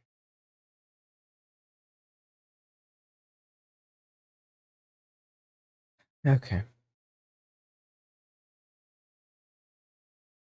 It's in that area, and I get a rap-a-tap-tap on my window. That wakes me up. First of all, my first thought is I'm shitting myself. Like, who the fuck is tapping on my window? So I'm in my head, I'm like, should I go get my dad's gun? Like, what should I do? This asshole is standing there in her dress, but her dress is like half off, so one of her titties is hanging out, and her hair's all messed up, and it looks like it has like little tiny like pieces of lavender in it. And I'm just like, what the fuck? And my first thought is like, oh my god, is everything okay? Like, it kind of freaks me out to see her like half naked with shit in her hair. I'm like, oh my god, did she get hurt? Did someone assault her? So of course I open the window and I'm like, what's go? And then before I could even get 2 words out, she just like lunges in. She's like jumping in, her thighs in the windowsill, and I'm just like, oh shit, like just spider bitch crawling in my room. Because there's nothing good that could come about a fucking 13-year-old little girl with her titty hanging out, with lavender in her hair, with alcohol in her belly, and a quote-unquote responsible adult bringing her into the room. Like, nothing good could come of this. And then she starts trying to have sex with me. So here's where things start to get really, really, really, really fucking shitty. This is one of the worst things that has ever happened to me, and I really haven't told that many people because in a way, it's very embarrassing for me. So in my locker, I had 3 paintings that I had done, all of which had Okay, so since this section is entirely pointless and my brain is slowly deteriorating over the process of watching this, and also, you know, there is good 16 minutes left, because if I were to put this on 2 times speed, actually, it would be quite a bit more. But I'm just gonna skip the rest of this because, as I've said before, whether or not they were false claims before, it's... And then the rest of this is and then that's random lies. Okay. But what... Why would you bring up the random lies if they aren't, like, vital to your point? Okay. And then... This also... So far you were right, by the way, covered in paint. She has not mentioned the lolcow thing. I've also found evidence of Emily claiming that she's being stalked and harassed by certain accounts, only for me to find those accounts have belonged to her. This account on 9gag went by the name Snacky Patty, using Emily's image, her stated profession, and would comment on posts of women stating that they weren't as attractive as she was, that anyone who was overweight was just lazy and should stop eating, and that most men were intimidated by her because she's attractive and smart. She also apparently has a sex addiction, and her boyfriend at the time wasn't satisfying to her. I'm thinking OP is probably fat. I have big boobs, but I am petite. There's no way I would have stretched out any of my XBF shirts, even the smaller guy shirts. I couldn't imagine a normal size girl doing it either, even with big boobs. Power of deduction equals yep, fat.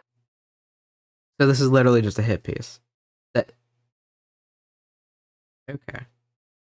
We've known that this was a hit piece this entire time. It's just like... Yeah. She openly said that she was pretty fatphobic back then. What's the... Why are you bringing this up? What? Ash is photoshopped. Look out the window. I'm way prettier than her. Me too. But also I have a sex addiction, and I've been told by my counselor that I need someone with moderate to low sex drive in order not to feed my habit. But I need to feed. Unfortunately, I just have to repress the beast inside, but I'll happily do it because I love my man. I'm sorry, she is fat. Weird face, no boobs, no ass, too skinny. Glandular issues are literally 1% of the problem. Get off your asses. Am I the only one around here who thinks obesity is a result of poor diet and little exercise? No, you are not. Seriously, fat people. No, work out. Find time. Don't let yourself go. I understand that the artist is probably aiming the joke towards women who make lesbians look bad. Bar lesbians, if you will. But didn't really do enough to convey that. Overall, it is funny if you know he's not talking about real lesbians, only the fake doing it for attention ones. I had a guy be a dick at the bar with me with this premise. I made him feel so embarrassed when I told him I wasn't wearing any makeup. So now what? Because I'm naturally pretty, that means I'm automatically high maintenance. The reason she made that video was because she lost a bunch of weight and lost her triple G's, I think. She was down to a C-cup and was uncomfortable with how small her breasts were. Probably cheated because you're an overbearing psycho bitch. Letting you all know, as a professional makeup artist, I can tell she's contoured her breasts and that they are not that size. Sorry guys, take it from a girl with natural, larger breasts. She'd fill out the whole bra if they were to actually look like that. And fail. Real gamer females despise girls like this. I'm sorry, but fuck these bitches. This is... Why is this under random lies? Yes, this is all pretty fucking yikesy. Shocking. She said that she did this. Pain. Fuck them to hell. They make hot gamer girls look like idiots. Anytime I tell a dude I game, he never believes me because I'm really pretty. Not gonna lie, I'd rather be ugly and respected as a gamer than grouped with liars. Yep, it sucks. It sucks even harder when your measurements are quote perfect. No, I get serious overhang. Bigger boobs, tiny waist. Fail. 38, 23, 36. Man, are you stalking me just to pick on me? Okay. I'm sorry I'm confident with my body and you find the need to attack that. Bye, Felicia. How Your boss is much- probably a heifer. Fat boobs don't count. Christ. So what about someone like me who lost everything by being cheated on? Am I still There's another half a minute of her making this point. We already understand. at fault here, or what? Because I'm a woman. How is it my fault I was homeless for a year because a douchebag cheated on me and took everything I ever owned? Tell me how that is my fault. Go ahead. With this last one, that is completely different than the story she told about being homeless because she was fired, and in all of her social media accounts, I can't find one instance where she didn't post and didn't live in a home. I ignored this account for the most part because on a separate account that I already confirmed as belonging to Emily stated this account was not her and was in fact a stalker. However, because of how similar some of these posts are to other accounts, which I will show in just one moment, I believe this account was actually run by Emily. I also believe that she made a new account to state that she was being stalked after she was called out by 2 other accounts.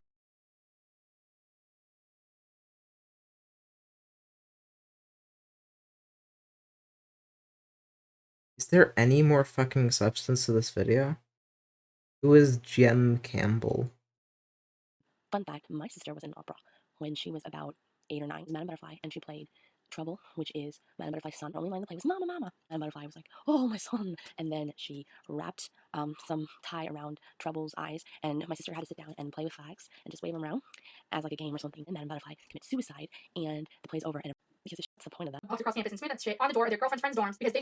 First, my sibling, Jem Campbell. The person who their freshman year of Gonzaga University shit in a mug, walked across campus and smeared that shit on the door of their girlfriend's friends' dorms because they thought they didn't like them. The person who was hired by disabled activist Evan Sweeney got fired for unprofessional behavior, then got... Yeah. You mean that person who we know you... Right, she's not lying, just being me. Yeah, she was being a prick, and she was... Okay, she was technically lying, but not intentionally, so I don't know if you would consider it lying. About it's a thing of diet, or like it's your health, which that's incorrect, but I don't think that was maliciously incorrect. I think it was just her being an edgy, pick-me anti-feminist type, which is what she said. So you mean the sister who you fucking doxed so you to take some blame off of yourself? I'm so mad Let's see how they this hacked Evan's account goes. to read what Evan thought about them and deleted their work in revenge, only to be called by the cops. The person who purposely broke our parents' laptop by pouring water on it because our parents gave them a curfew when they moved back home from college. Me and Jen had not been close since 2014 when I picked them up from a party and they drunkenly told me I was supposed to be the fuck up of the family and that they wish I killed myself in 7th grade when I tried and they want nothing to do with me. The next morning they didn't remember it and they said they didn't mean it, but after that everything was different. They surfaced the moment my name was trending in a negative way to not only state that I had stalked Emily and they had witnessed it, but also to state that I had stalked and abused them as well. That I had spent years following their online presence, sending harassment towards them, but I have abused them for years and years. And much like Emily, they had no evidence because that quite sincerely didn't happen. They admitted in 2018 that this didn't happen, as seen in the message above, and that it was projection on their part, but they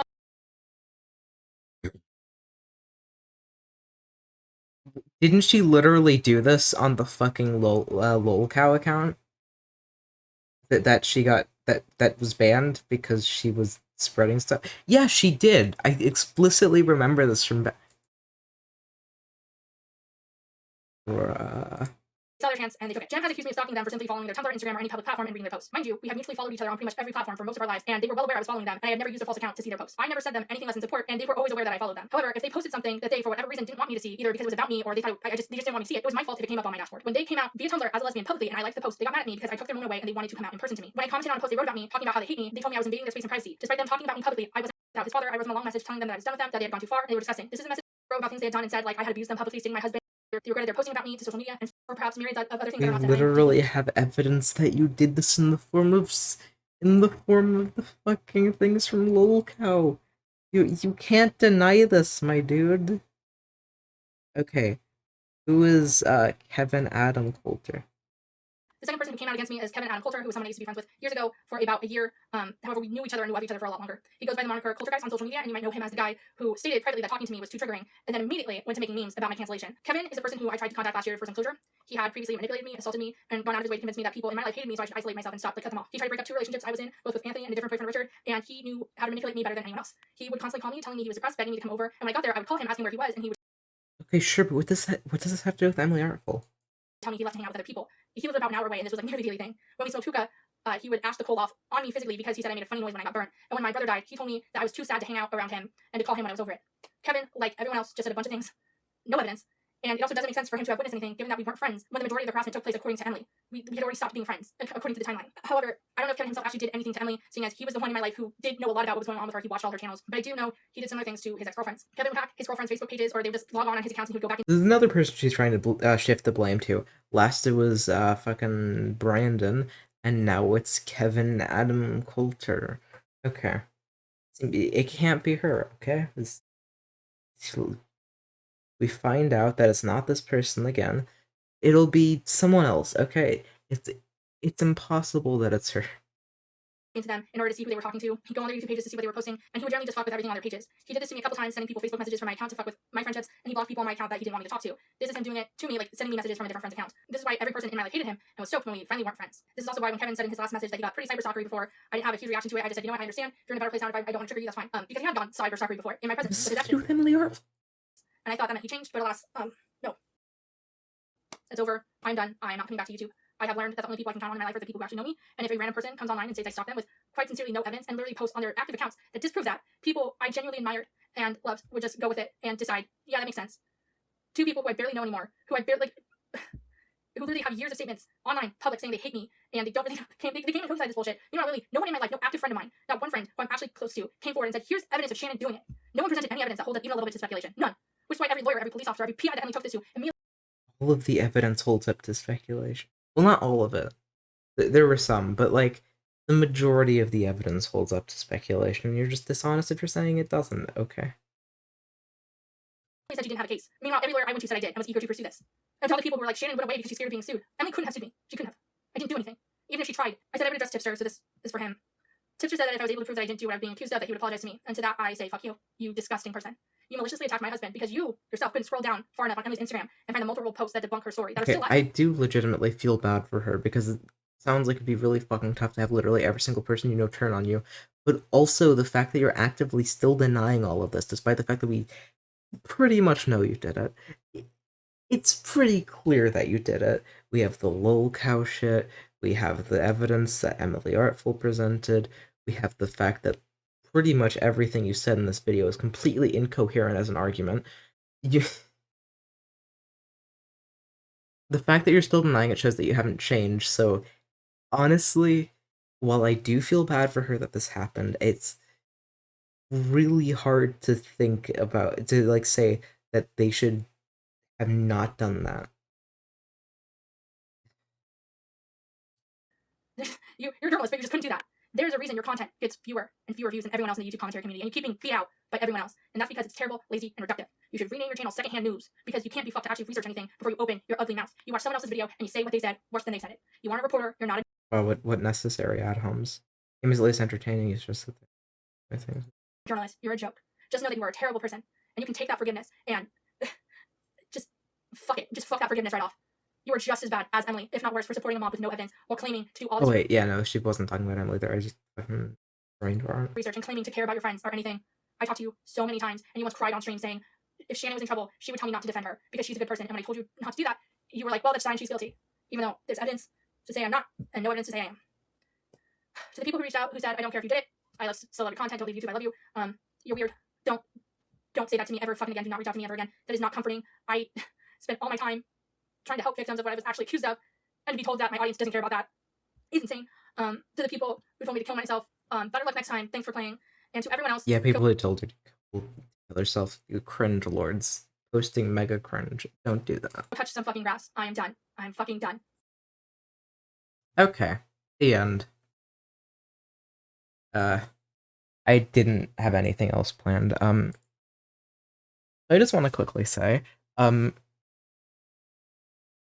of that was so fucking dumb. Like, I feel